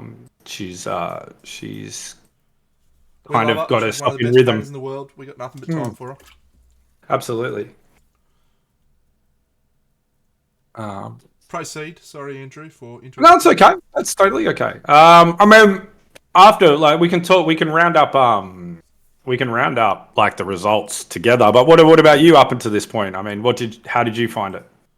Look, it was a great experience for me being on the other end of an event. You know, most events that I've attended in Australia, I've been involved with in a fairly sizable capacity, or they're not really the type of event that I'm really enthusiastic about. Hmm. Um, and this event was pretty much. It reminded me of when I first went to Crystal Dragon as a miniature painter many years ago, and it was just really exciting to be around people that shared the same passion as me, to feel like people appreciated the work that I was bringing, and even if it was, um, yeah, it was nice to be at an event in that capacity for a change. So Hmm. it was nice to be able to show my work, and obviously I got to experience that at Arc Open a few months earlier, which was really cool. Um, it's been a Different really crowds though, different crowds, right? Like yeah that's the cool thing about it. That those two things. So. yeah being able to attend both of those as a punter, as a regular chap, felt really cool, and I appreciated that a lot.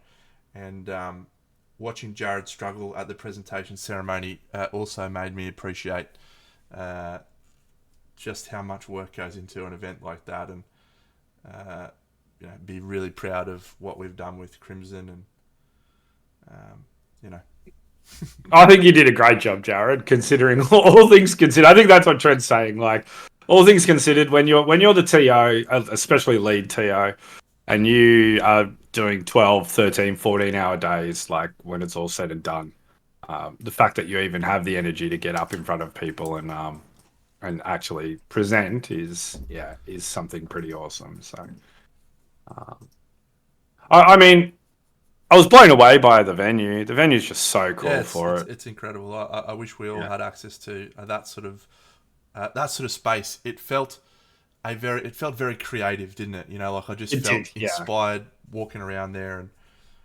Hmm. it was just a cool environment to be at Yeah, for an absolutely. event. Absolutely. And it was really cool. Obviously, results perspective, you were able to nab several golds, several silvers, several bronzes. Hmm. Um, I think that's a fair reflection of where your painting is at right now. How did you feel about that? The results? Yeah. So I think I got three golds, three silvers, and two bronzes. I think. So what's that? 3, 6, 9, 3, 6, 8, and I took 9 pieces, so one didn't receive anything at all, which is fair because it wasn't very good. Um, But first and foremost, like I just want to say that I am a fairly strong, and I think you know this, but if you're new to the stream or not, I'm a pretty strong believer in when we go to competitions, particularly for our side of the world and our events. I want to take kind of what I've been working on for the last um, maybe 6 months or so. So Yeah. regardless of if it's my best work or not my best work, I think it's just more important for our scene and our culture to show that Progress. yeah, progress. But humbly, I'll say like someone who probably comes in up at the top end of miniature painting in our country, I can still paint stuff that's not very good. You know what I mean? Or that is challenged in its ideas or its execution or all sorts. So um, and that's sort of like I think that's everyone. Like, you know. Except for So me, I I haven't think painted anything bad in my life. I don't know, mate. You're painting a ball of humans and what a bunch Fucking of hell. stars on the back of it like 10 minutes ago. I was questionable decisions, but um, yeah. So I'm a big believer in bringing that stuff along, and I think overall, I could probably uh, strengthen my presentation, like my what do we call it when we take up my body of work by not bringing along some of those lesser pieces, but I think I'll continue to do that just because it's the way that I want to support the events. Yeah, I think it's the right thing to do, mate. For yourself, for us. You know, this is a arrogant statement. No one's ever accused me of not being arrogant. When you get to a certain point, the results become almost meaningless. You know, Mm-hmm. like winning an award for how good you are at something is no longer the reason why you do it, because Yes. you know you're good at something. You know, Mm-hmm. like you don't need someone else to tell you. So what it becomes about then is about, you know, the sense of personal satisfaction that you get from, you know, achieving a result that you're proud of. Um, as you said, you know, working to help the community or the scene improve and grow, and you know, for you showcasing your whole body of work, you know, is one way where you can say, hey, it's okay to not be great every time, friends. Let's just fucking have fun and enjoy our hobby. Mm-hmm. So, yeah.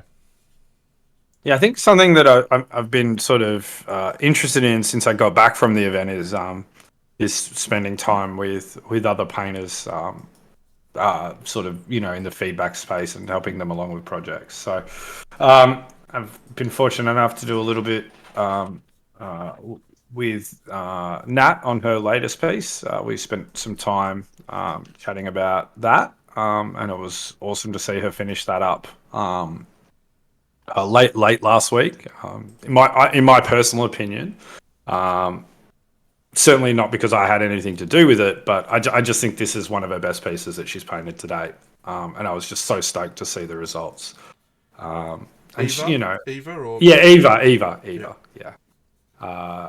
And then I've been spending some time with Jared in preparation for or JC Paints in preparation for SMC. Monty and SMC. So, and that's been really rewarding to do that and be trusted by those people to offer some good feedback and maybe try to help along the way. So, that's been something that I have wanted to increase my output on in the after the Guilds In took place. So I guess I might have found some newfound confidence in that area. In the area of teaching, Yeah, in the area of teaching and I coaching. mean it's probably coaching. I think it's probably no secret the reason why I chose to do things about wellness and behind the brush type stuff is because I did feel to some degree that teaching techniques and skills is kind of there's a lot of people who I think are much better than I am out there doing that. But after that event, I was really like, no, you know what? I think I could do this. Uh, I think I want to do this. And now I've got the opportunity to do some of this in one-on-one settings with people. So that's been really good. And I will look forward to if the Guilds In crew, the Sydney Display Painters Guild, want to have me back next year, maybe putting that to the test. Come on, mate. So, I found the weekend really inspiring and motivating, but it didn't translate into getting home and painting heaps of models like I sort of thought it might. Um, Mm-hmm. it resulted in, you know, me just appreciating the scene that we've got, and for me it translated into getting everything ready for Crimson and Mm-hmm. being able to launch Crimson very very soon. Um, that was the motivation that I sort of took away from it. But And why do you think you didn't sort of immediately pick up models and get going? well, look, I haven't. It's been a weird year for me for painting models, mate. I mean, I've painted quite a few models. Like I've painted a lot of MCP. I've painted a lot of Kingdom Death. I've painted, but Yep. For whatever reason, the last few years, I was really deep into the display painting, and now, I'm still keen to do some display painting, but it doesn't feel like it's calling out as much as it has in the past, and Okay, I think I can associate some feelings with that too, actually. I don't know if that's because of any specific thing or if it's just it's just a progression. I've reached a point where I'm like, the desire to compete or the desire to, prove to myself that I can do it is no longer there. I feel like I've done that. So now why am I doing it? Purely for enjoyment. And so I'm just painting what enthusiastic about painting, Hmm. Hmm.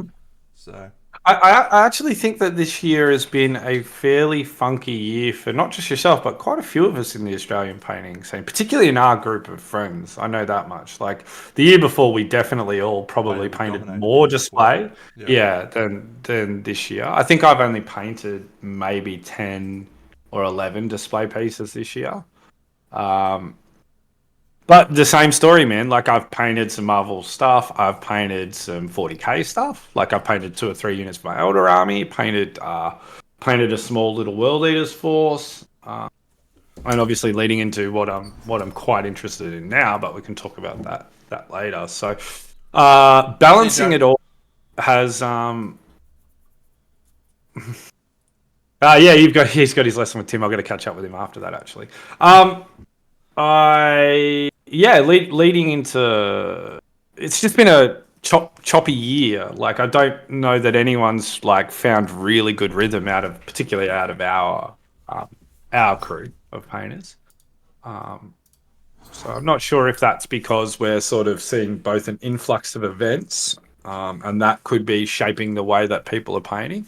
I think there's an inevitability that with more events becomes more interest in painting display for those events rather than just painting display in general, um, or at least painting with those in the back of your mind. Um, Um, I mean, if you look around let the me throw world, another perspective at you. yeah. The role that we have, I won't say been thrust into, but the role that we've found ourselves in has been one of community leaders, Hmm. and that has sometimes an effect of being quite a demanding and Hmm. uh, challenging position to find yourself in, Yeah. and that emotionally can also be impactful potentially. So, It's kind of weird, right? Because this is going to sound super weird, and maybe a bit of insight into old Buxo, but like I try to think like in with feelings surrounding that and the output that's required of us surrounding that. I think stuff like this, and I've never actually met this person, but I try to think. You definitely have. I try to think, what would Francesco Farabi be doing at this point, right? Like people who have gone out and made big events really successful, right? And it's sort of like you get a bit of insight into like what goes on. Like I mean, I don't know the organizers for like Moss on Show. I think it's the same fellow who does night painting night in painting, yeah. Poland. Yeah, and then you've got Freak Wars and obviously Scale Model and all that sort of stuff. So there's plenty of people out there, but the organizers of Adepticon and all that sort of stuff. There's plenty of Yeah. people out there doing this sort of stuff, but I think Francesco is one that I often think about as it's very specifically Monty's display painting. Um, like what I think he maybe just exemplifies what a good community leader looks like in that space. So, would you think that's a fair thing, Yeah, or I mean, yeah, I've got nothing but love for Francesco, man. I've got nothing but love for yeah, Robert Crombeek, the guy who does SMC. Um, yeah, I, this once again, I'm coming off very arrogant tonight, so I apologise if you're not used to that, but that's just how I am. Um, I'm much more comfortable with being seen as a leader, um, whether that's in a community or a work setting. So, I don't know that that's impacting my capacity as much as maybe it would be influencing you, hmm Ben, Bunny, hmm to an extent, Jared, yeah, Jared, yeah. Um, it's a responsibility that you feel Yeah. to the people that you're both inspired by, and it's it can feel overwhelming at times to have that responsibility on your shoulders, but Yeah. you get better at managing that. Well, there's two parts, right? So, like if you were to ask me, like, Andrew, what's your responsibility right now? A part of me like would say, well, my responsibility remains tethered to what I want for the Australian painting scene, which is it's not that I want to win awards in the paint. I don't want events so that I can win awards in the Australian painting scene. I want successful events for the Australian painting scene, um, so everyone can win awards, right? And that we grow our scene and our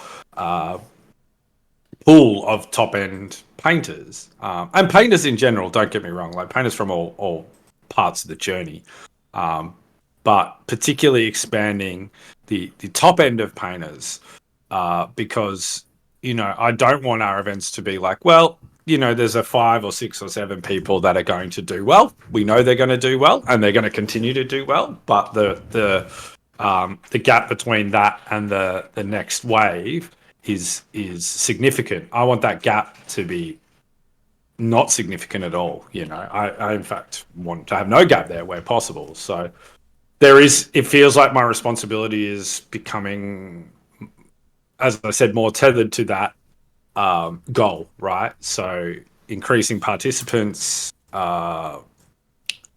making sure that we are passing on skills and mindset. And because of that, I think I've started to take a lot more satisfaction in the success of people around me rather than my own success. Yeah. Like it, I'm not a soft dude. I'm probably a bit rigid at times with my Penis. outward how I reflect my emotions outwardly.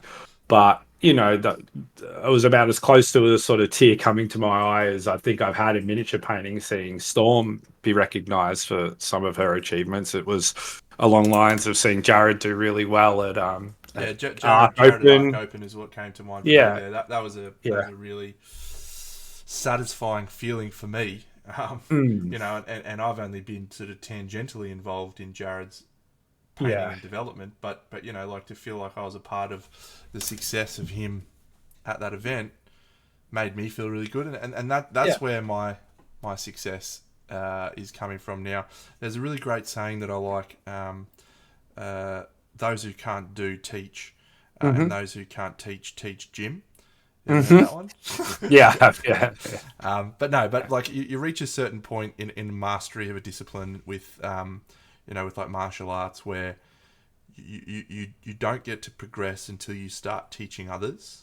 Yeah, well, you can't become a master until you teach, right? Like that's just the reality. You have to have the achievements for yourself, but then you have to be able to present people who you've taught who have those achievements as well, and that's what a true master is, in my opinion. I think we're really fortunate that we have a number of people that we've been able to help shape and direct them in whatever small way we have, and I'm getting more satisfaction. And Matt, I'll speak very honestly. I feel that way very much about you, and where you are now. For me, that feels like a reflection on me and the influence I've had Absolutely. on you, to some extent. Yeah, absolutely. I'm not absolutely. taking full credit for your work, mate, but a decent chunk of it. It's totally okay. I think, yeah, for sure. I was going to say before, like when you were talking about Jared, that you could probably put me in there. I think for me, what's happening now is that I think I'm in a bit of a metamorphosis where I'm moving out from that space into alongside, if that's fair to say. Yeah, absolutely. And that's, like I still have Dave is still quite a mentor for me, although I've not really been doing too much display painting the last few weeks. But we have a few of these leaders in our community.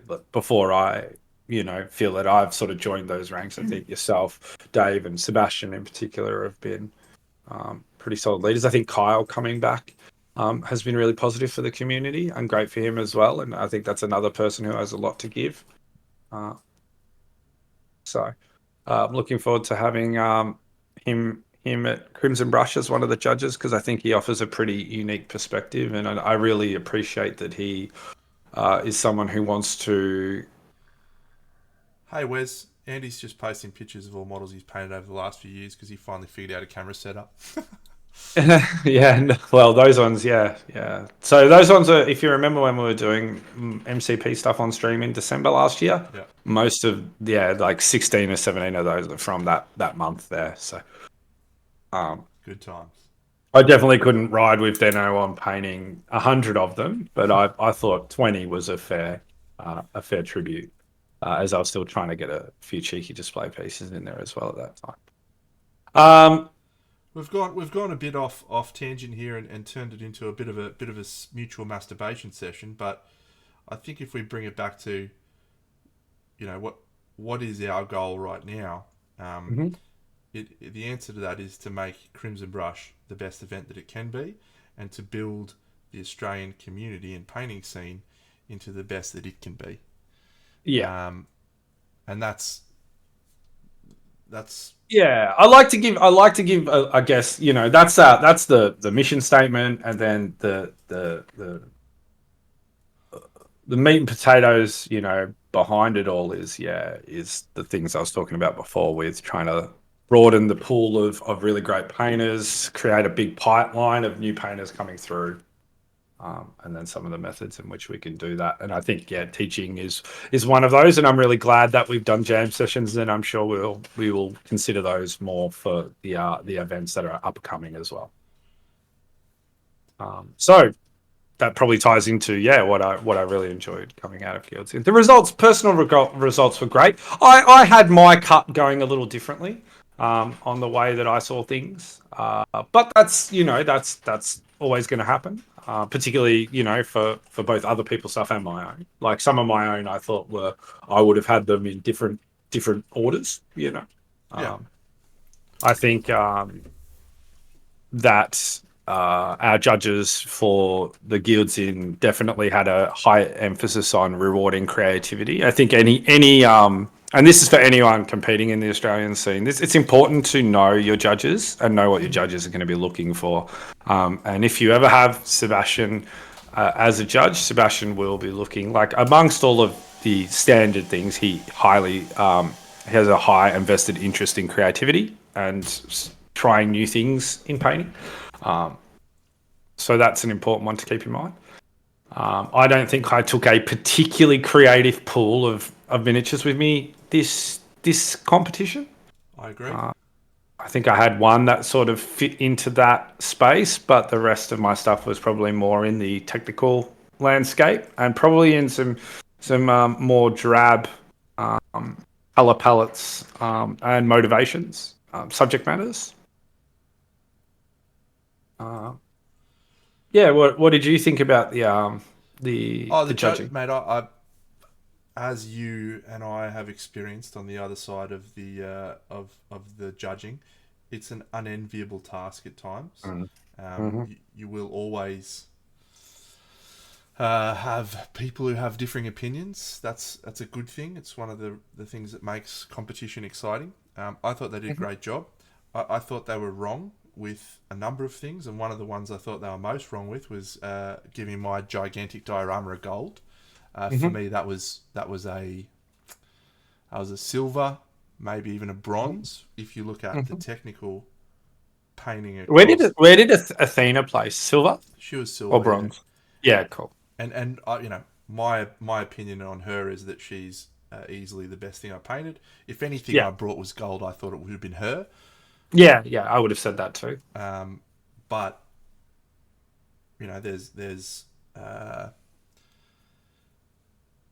there's a level of effort that goes into the dioramas that it can't actually be underestimated, because it's huge, and it's a different scope, and something I want to talk about sort of after this, particularly in judging, and something that I am now kind of on a path, a bit of it. My journey is detouring a little bit, or I'm finding a new part of the mountain to scale.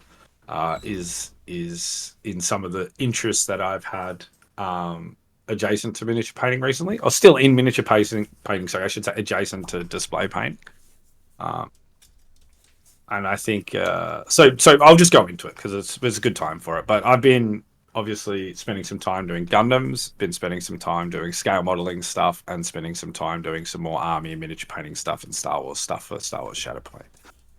And as I've been, particularly with scale modeling and the Gundams, as I have been, and let's throw some Machin and Krieger kits in there as well. I picked up a few of those too, so they can go into the scale modeling stuff.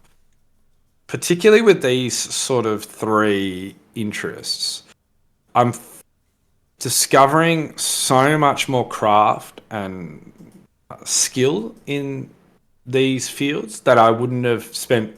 Maybe it's just a result of spending time with the disciplines, but I wouldn't have had that at the last events. Yeah. So in studying and learning all of this stuff, I feel like, number one, I'm becoming a much more well-rounded hobbyist and artist. I'm becoming a much more well-rounded teacher and a much more well-rounded judge, right? If I'm to do judging, because it's like I can look at a Gundam right now and I know what goes into it. I know the effort that person's put in. And same with scale modeling and stuff like that. So, that's been a bit of an awakening, I guess. Well, one example for that you and I love and we talk about all the time is just that different skill set and mindset around historical versus fantasy. So it absolutely stands to reason that there would be a whole other side to that conversation when you include all of the other disciplines like scale modeling. We both froth scale modeling and want to find more time for it in our hobby time. But there's a whole world out there of miniature painters and artists that we just don't really have any knowledge on, mate. So the more speaking of one, it's like speaking of one that I just want to shout out right now. If you don't follow this guy, because he actually doesn't have a massive following on Instagram, his name's Lincoln Wright. He did the AK sci-fi book, the blue one. Yeah. I'm just going to go grab it if you want to see it.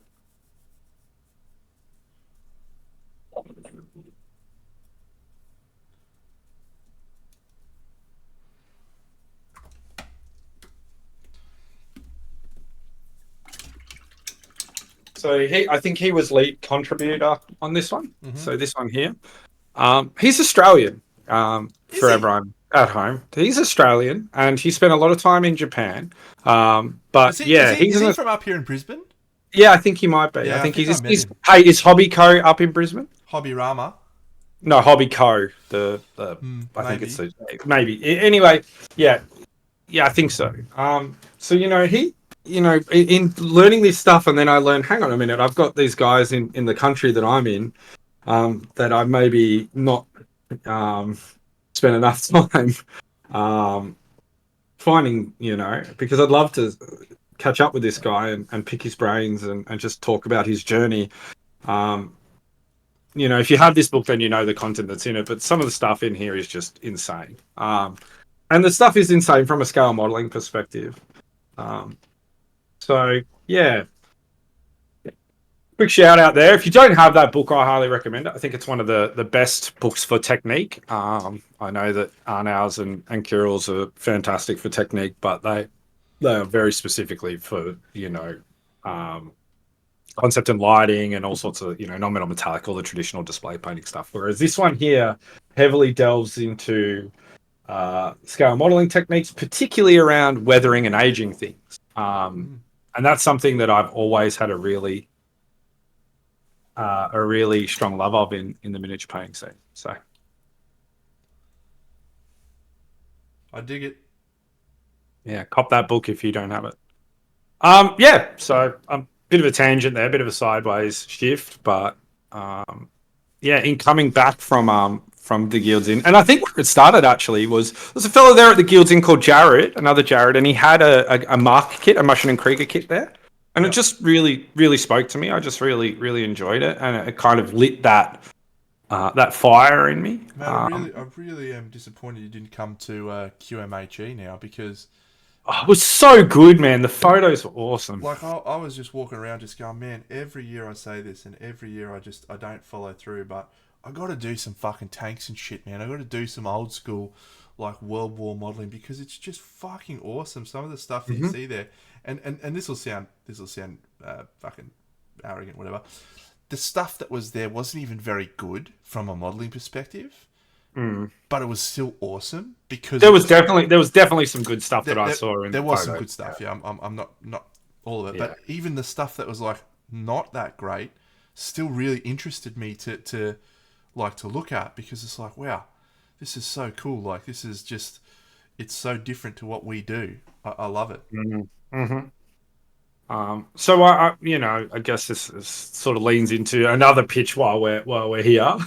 Is that I just want to see more and more of this stuff show up at the Crimson Brush, which is an event for celebrating all parts of competitive painting and painting in general. So, um, you know, whether that causes some growing pains for judges as we go through the fact that, like it's judging different types of stuff.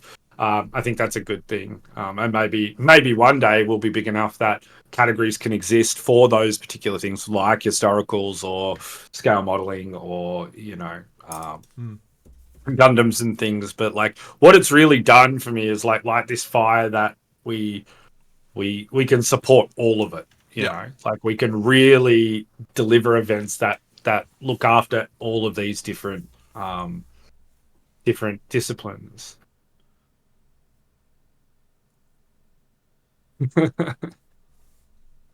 um I Chris Sang is another guy I want to talk yeah. about. Like Love Chris.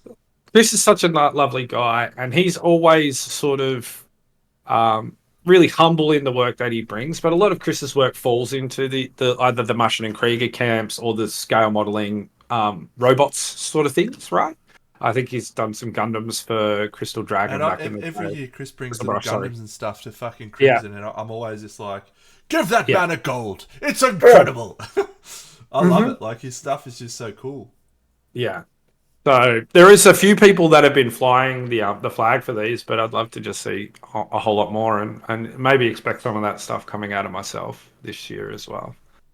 Um, because that's what's making me happy in miniature painting at the moment, and that's what it's about That is what it's ultimately. about, mate. And I think it's important that we recognise that there's just life is far too short to grind away at something that you're not loving. Hmm. Um, just paint fucking fun stuff, friends. Like just enjoy what you're doing. Simple as that. That's just that's the only thing you got to do. I reckon. Absolutely. I reckon we overcomplicate this hobby sometimes with thinking that you've got to achieve this result or you've got to fucking enter this competition or Hmm. you've got to go to this class. None of that shit matters. Just paint stuff that you're excited to paint because you want to paint cool shit. Full stop.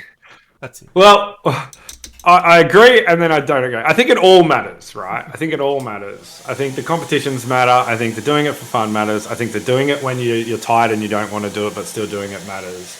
I think all the thoughts that matter, but I think the sentiment that you're putting out, which is, hey, just be a little bit more kinder to yourself, and remember that at the overall that yeah, you don't have to beat yourself up about this hobby. That's the message that I really enjoy in what you're saying there. Um, yeah, yeah. It was grind even if you don't like it until you're good, unless you don't want to. Yeah. Um, and that's at the moment why I've not painted a display piece since coming home. Yeah. I took 3 weeks off. Unfortunately, I ran into a bit of some health stuff actually. So I had some dental stuff I needed to take care of. I had a few teeth ripped out, uh, and I've got to get another one done. A few fillings going in, and overall clean. So that's taken up a bit of time. Yeah, uh, yeah. I had two teeth removed right next to each other, so the hole in my head was a decent sized hole. That's for sure. Mr. Mozbka, I will be starting the Cyberpunk diorama in the next few weeks. That is an ironclad Deno guarantee. We have We have the fire to do some display stuff once I finish Kingdom Death and finish a few of these narrative sculpts. The cyber one is a big undertaking. So Well, I there's a lot spent a of couple of complexity. weeks up. I spent a couple of days up at my friend Mark's house. Mhm. Mark from uh, he's got his own YouTube channel. I can't remember. Mr. Rhodes Creates or something like that. Mhm. He's the guy I get to do 3D printing for me. He's a dude. Sure. He just bought a laser cutter, Mhm. and he's just been setting up his downstairs in his house for YouTube stuff again. So he's absolutely jazzed, and we want to do a collaboration. We want to do some cool YouTube content together. Yeah, sick. And he's the guy that can help me actually learn how to wire electronics in a way that's good and Mhm. positive. So Fantastic. so That's yeah, that's the key thing, right? Like it's with this project, like you did some electronics on the vampires. yeah. And that was a good testing ground for it. But This this one's is going to be like a lot bigger. a lot, yeah. So I've been saving those little signs for you from Gundam kits and stuff like that. Oh, I've you're got the a bunch man. of them for you. That's I've going to just be been, amazing. yeah. Hopefully they work. They might be a little bit out of scale, but you'll be able No, to I'll work make with them work, them. mate. I'll make them Yeah, work. you can even use them for prints, like just to put them on signs and stuff if you want. So I'll make them work. You're the man. no, yeah, and look, there was a question from Scarron. What about where are the pirates at? The pirates, like we said last time, is quite a like it'll just eventuate when it eventuates. We've got the stuff to do it. It's just a matter of when the motivation strikes. It one thing I'll say is it will happen because I think both Trent and I are people that when we say we're going to do something, we will do it. Yeah. Um, it's just that might be the type of thing where I've got a lot of leave available to me. I haven't had the opportunity to be able to take a lot of that leave in the last few years, but that might start with me making a trip up to Dano's and spending a week or two with him, and we get it Sitting going. side by side at the painting desk, mate. Yeah, Just yeah. jamming. Woo. Just jamming, doing something like that, maybe YouTube content as well. Like we can record it all or do something like that. But Mate, that'd be awesome. We should do that for yeah, sure. that's probably like a pretty good way to spend a week or two off. And then, I mean, if we got it to a point where then I can just cruise home and paint figs, and then send them up, that's the sweet spot, right? Yup. And I'd like it to go to the mythical place, where some of the other ones are. I think that'd be a really cool thing. Joining the wing, you mean? Yeah, join the wing. I got a wing, Although friends. I got a wing. I might be able to field a whole shelf now, You maybe. getting close. You got a shelf. Yeah, I think I got a shelf maybe a little bit more. So, we've got 8 more to go off so far, but they won't go until the end of the year, start of next year when Crimson stuff is done. So I'm hoping to have a good swathe of stuff. Something I want to talk to you about, obviously,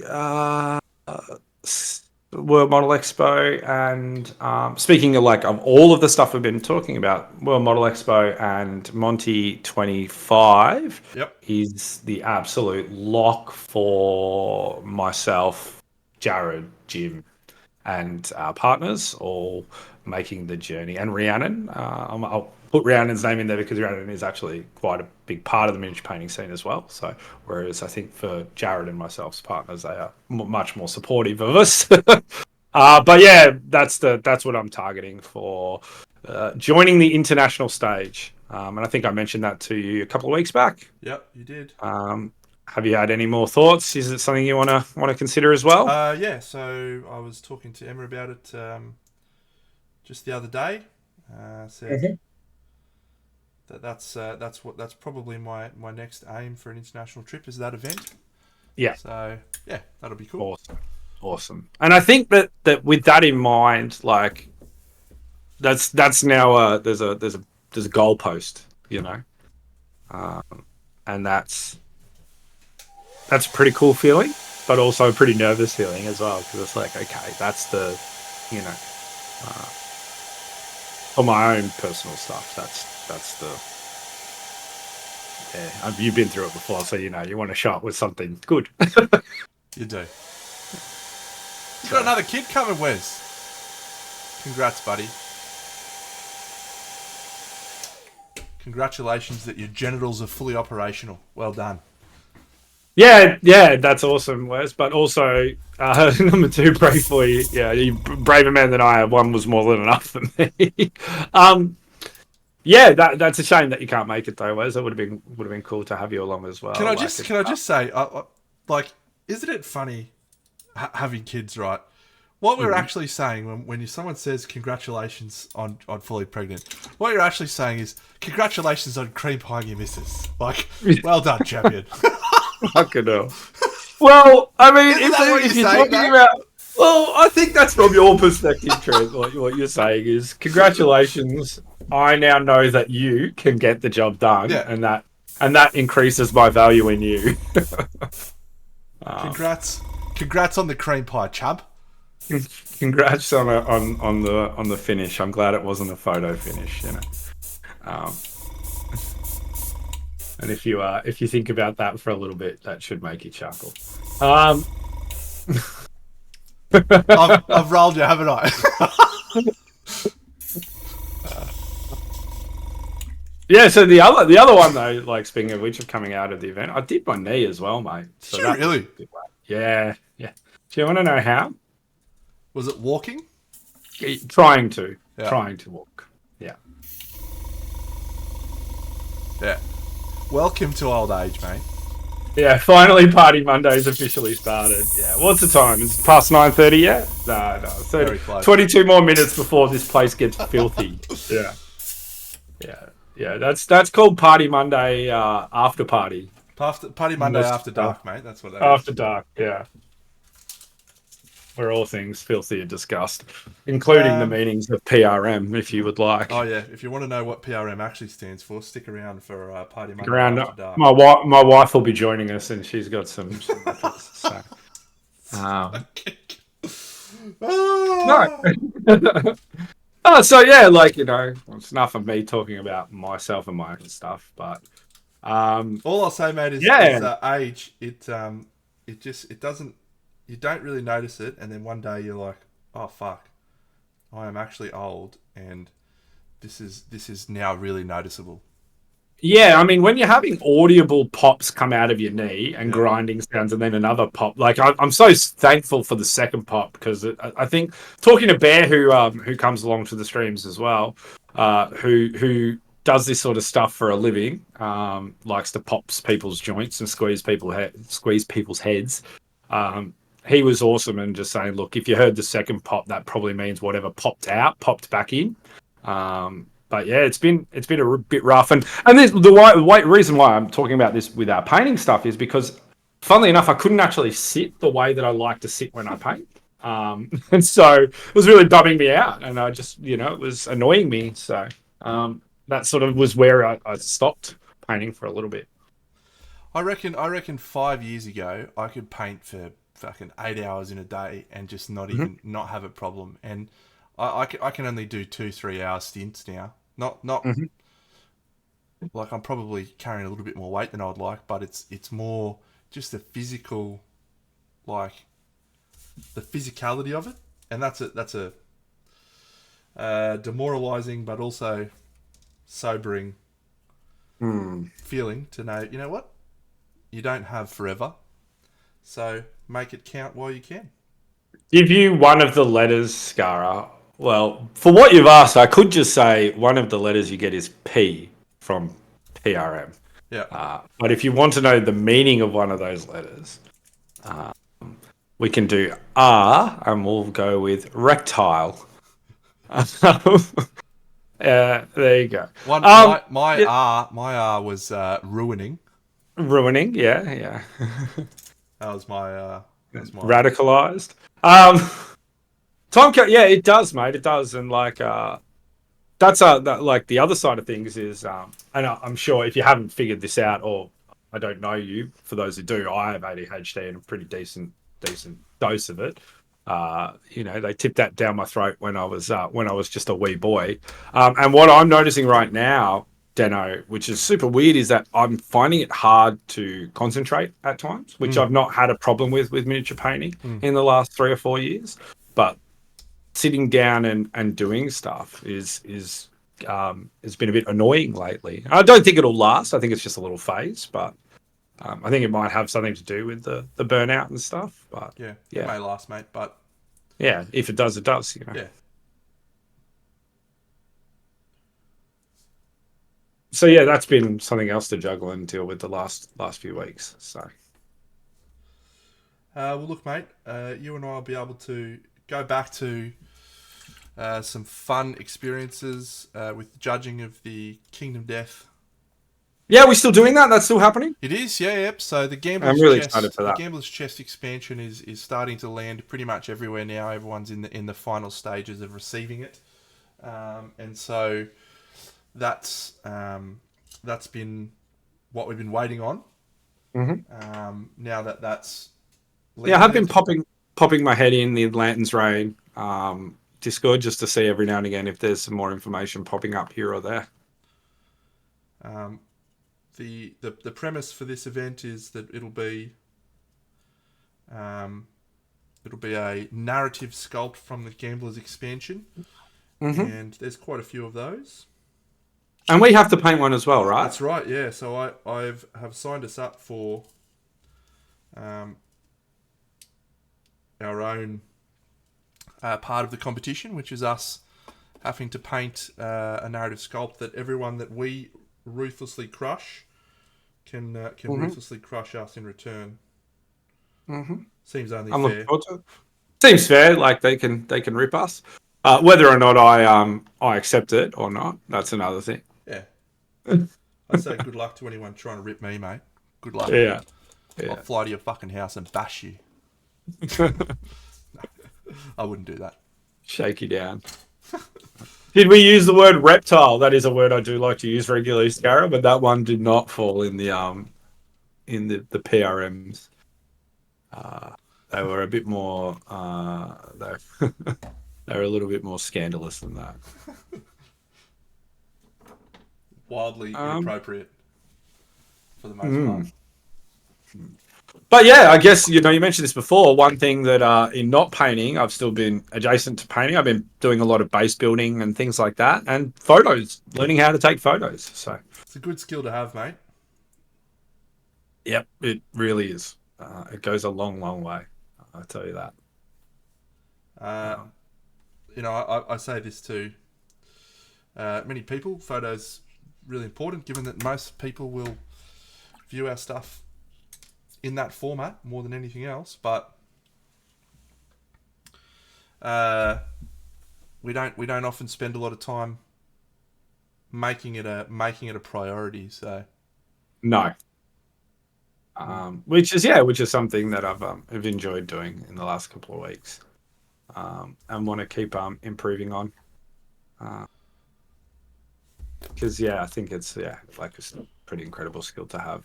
It's not something you really sign up for. No. And that's quite annoying about it, right? Because you're like, I want to be a good painter. I don't want to be a good photographer, but they're part and parcel. So that they are. I'm probably not going to call this guy completely finished yet, but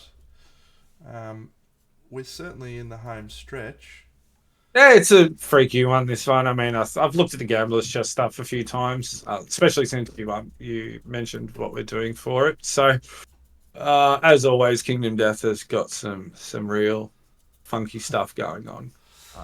And this is certainly... Yep, it's a wild time. Did you post a Santa who eats babies? babies? Yeah, did my Santa this morning. Yeah. Yeah. It's a wild time, man. It's a wild time. This game, this painting these models, but it's fun. Like, they're really quite beautiful models. They are genuinely like really great sculpted figures. So that makes the subject matter all the more interesting to paint because it is so wild. But yeah, fuck me. Like, this is just an obscene amount of fucking bodies to try and paint and highlight. And a classic example of like awesome idea, awesome concept, awesome sculpt, but for the humble miniature painter on the end of it, maybe not necessarily the most desirable things to paint. I know a lot of miniature painters, Hmm. Um, Yes, you do. there is very few that could actually paint this and complete it, and this is just one fucking model from the expansion. It's Mm. like fuck it hell, you know. Are you playing through the Gambler's Chest stuff Oh just by yeah, yeah. yourself, or have you got some buds No, no, playing just as by well? myself. Yeah. My campaign playthrough is currently at Lantern Year 13. Actually, episode 12 or 13 will have just uploaded while this has been happening. This paint job. So, yeah, it's You know great. that I love it. that could be the perfect thing, really. We Mage could Knight. It is a yeah. fucking banger. You cracked out Mage Knight for the first time a few weeks back. Oh, Is that's a board game, isn't that's it? a board game. It's Yeah, yeah. probably the best solo board game out there, if not the. Yeah, it's becoming more and more popular, right? Giving people the opportunity to play a board game by yourself. Yeah. Well, I think with social distancing and Yeah. blah blah blah. I think it just became. I must. If I sound like a complete noob to everyone who's in the chat who loves board games, I apologize. I'm just not. I'm not. That is one area that my knowledge is not strong in. So, It doesn't need to be strong, mate. You don't need to be good at everything, pal. mm. Like me. It's been good to see you, mate. It's been good to see you and have a chat. Yeah. I'm looking forward to. Are we going to be a bit more regular? Is that the plan? At this Or? point in time, mate, unless I'm travelling to Taz, Yeah. for a week, I'll be back every party Monday. I think there's Awesome. there's a lot of Yeah. How's Touch going? You've moved to Wednesdays now, or are you? the new season actually starts this week. So we had about three weeks break. So one of those weeks I was in Taz, one of those weeks I was doing something else. So, but yeah, the new season starts now this week. So Wednesday nights, really looking forward to it. I think I said to you, I don't know how much time I've got left in me for Yeah. for the Yeah. It's physicality of the game. pretty tough coming back at 39, 40. 40, 41 almost. So Yeah. Well, I was being kind, mate. You Thank didn't you, have to buddy. dob yourself in there. thank you. Um, But at the same time, I'm just loving it. So yeah. Were you still playing sport through your 30s? You were, right? Early 30s, and then you early stopped. 30s I was, but I stopped. Yeah. I stopped probably 30, 34 maybe. Yeah, I stopped at 36, and I was like, maybe if I had stopped around when you had stopped and sort of kept up some level of active fitness stuff, like it could be able to come back, but I don't. Yeah, I'm 37 now, so coming back at 38, 39. When did you come back? You came back at 39, didn't you? Yeah. Yeah. That would be 39, 40. That would be that's tough. Tough on the body. It is. But you're probably better for it, really. Well, I feel better for it. Yeah. Yeah. I feel really Feel good. stronger. Feel Yeah, healthier. and the thing is, the although the physical body is nowhere where it was, the mind's still there, mate. The mind's still just Well, the mind never goes. Like if you've grown up playing sport your whole life, like you're not. Stopping and starting was painful for you, Wes. Yeah, because you play soccer, right? You play indoor. Is it futsal, or you play outdoor? I think it's indoor from memory. I played indoor. You play outdoor. Yeah, cool.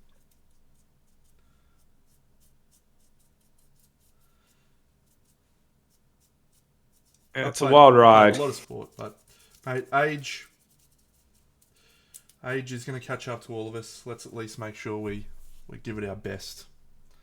Yeah. Look at Big Jack. Big Jack Ollie Mini's got a few people watching him tonight. Do you remember we rated him once? He was a funny guy. He was a funny guy. He loves a bit of Big Deno. Yeah. We'll go rate him, you reckon? Don't worry, Djokovic just won at 37 or whatever. I mean, hey, man.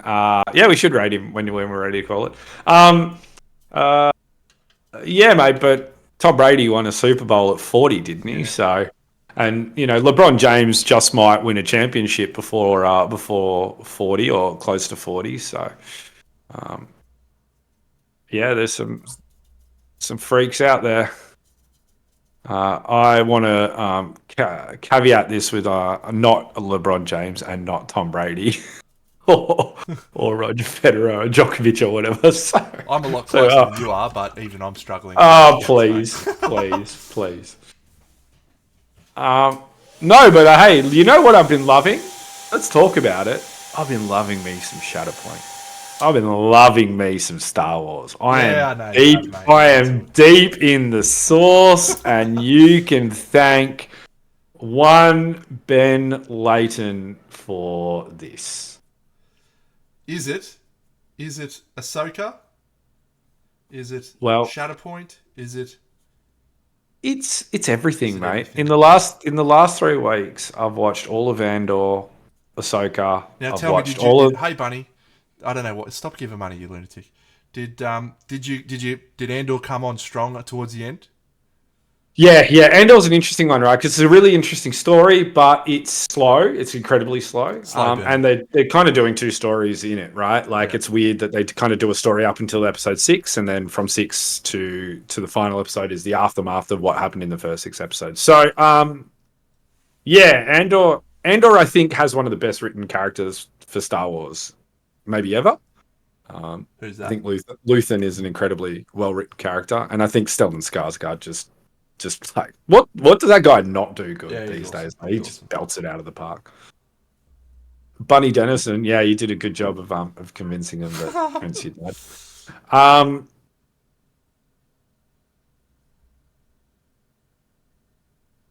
I like the new Star Wars. Like, I literally just started watching episode 1 of Ahsoka this last week. I finished the first episode about an hour before I got on stream. I liked it. Mm-hmm. Yeah.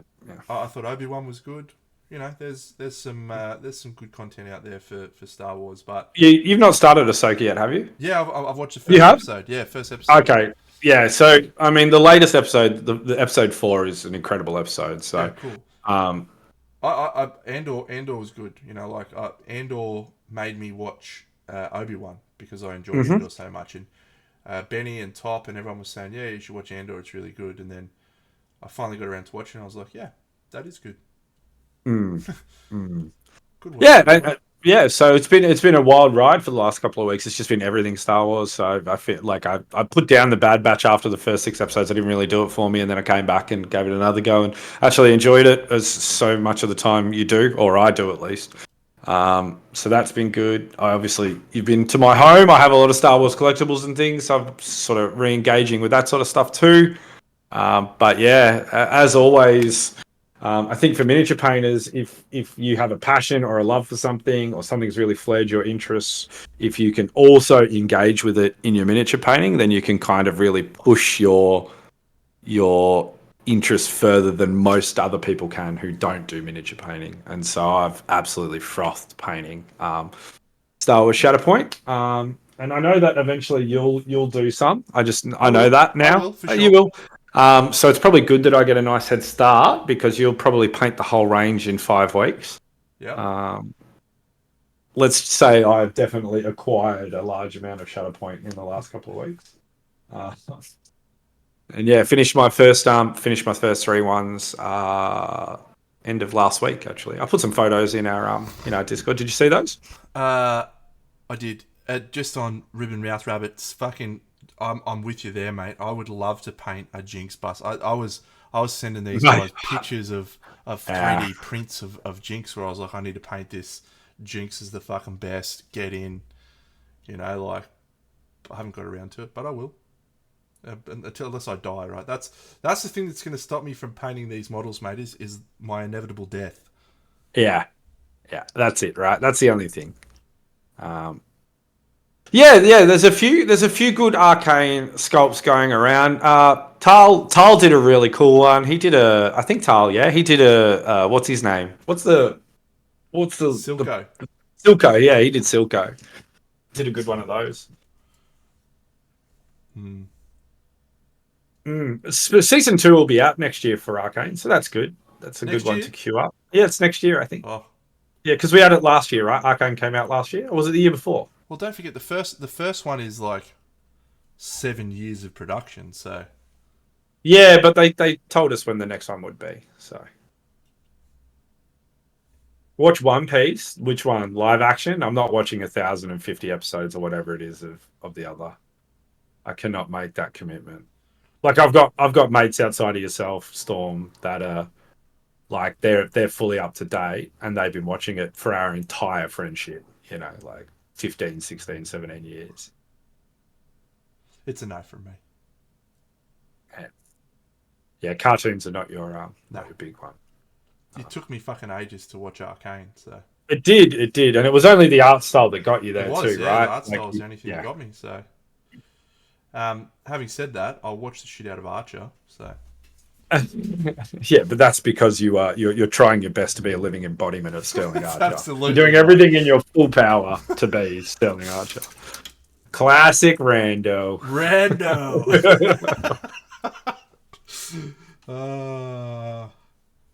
I love that show. You know, it's the latest season just dropped on Netflix for us last season. Yeah, I did say. I literally saw that, and I was like, "What the fuck? What is Archer still being made?" Last ever season, because the actress who played Mallory died. Lucille from Arrested Development. Yeah.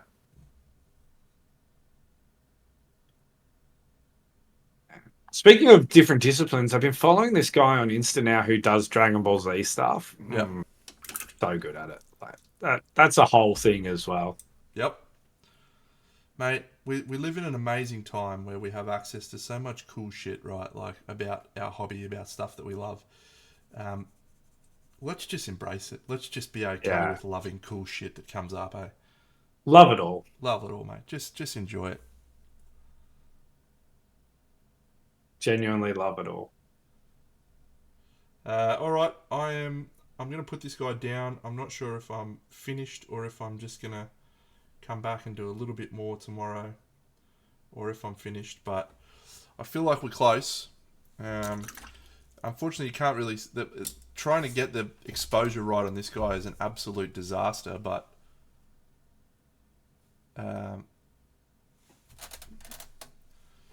he's okay. He's pretty good. I definitely think I need to highlight the front people more.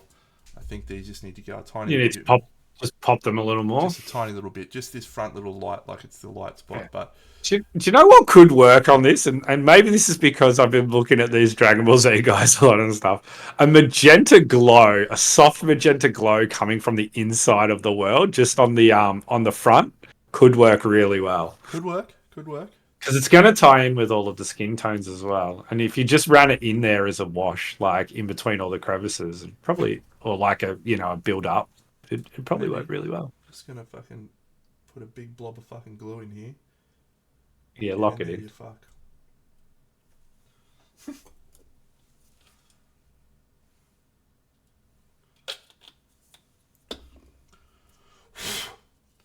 All right, friends, let's go.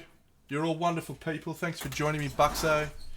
No problem. We'll go raid someone. Who are we going to go raid? We can raid Brush for Hire, or we can raid Big Jack. Big Jacko, I think, is the guy. Your vampire husband's calling to you. See you, Storm. Why isn't it not your clown husband?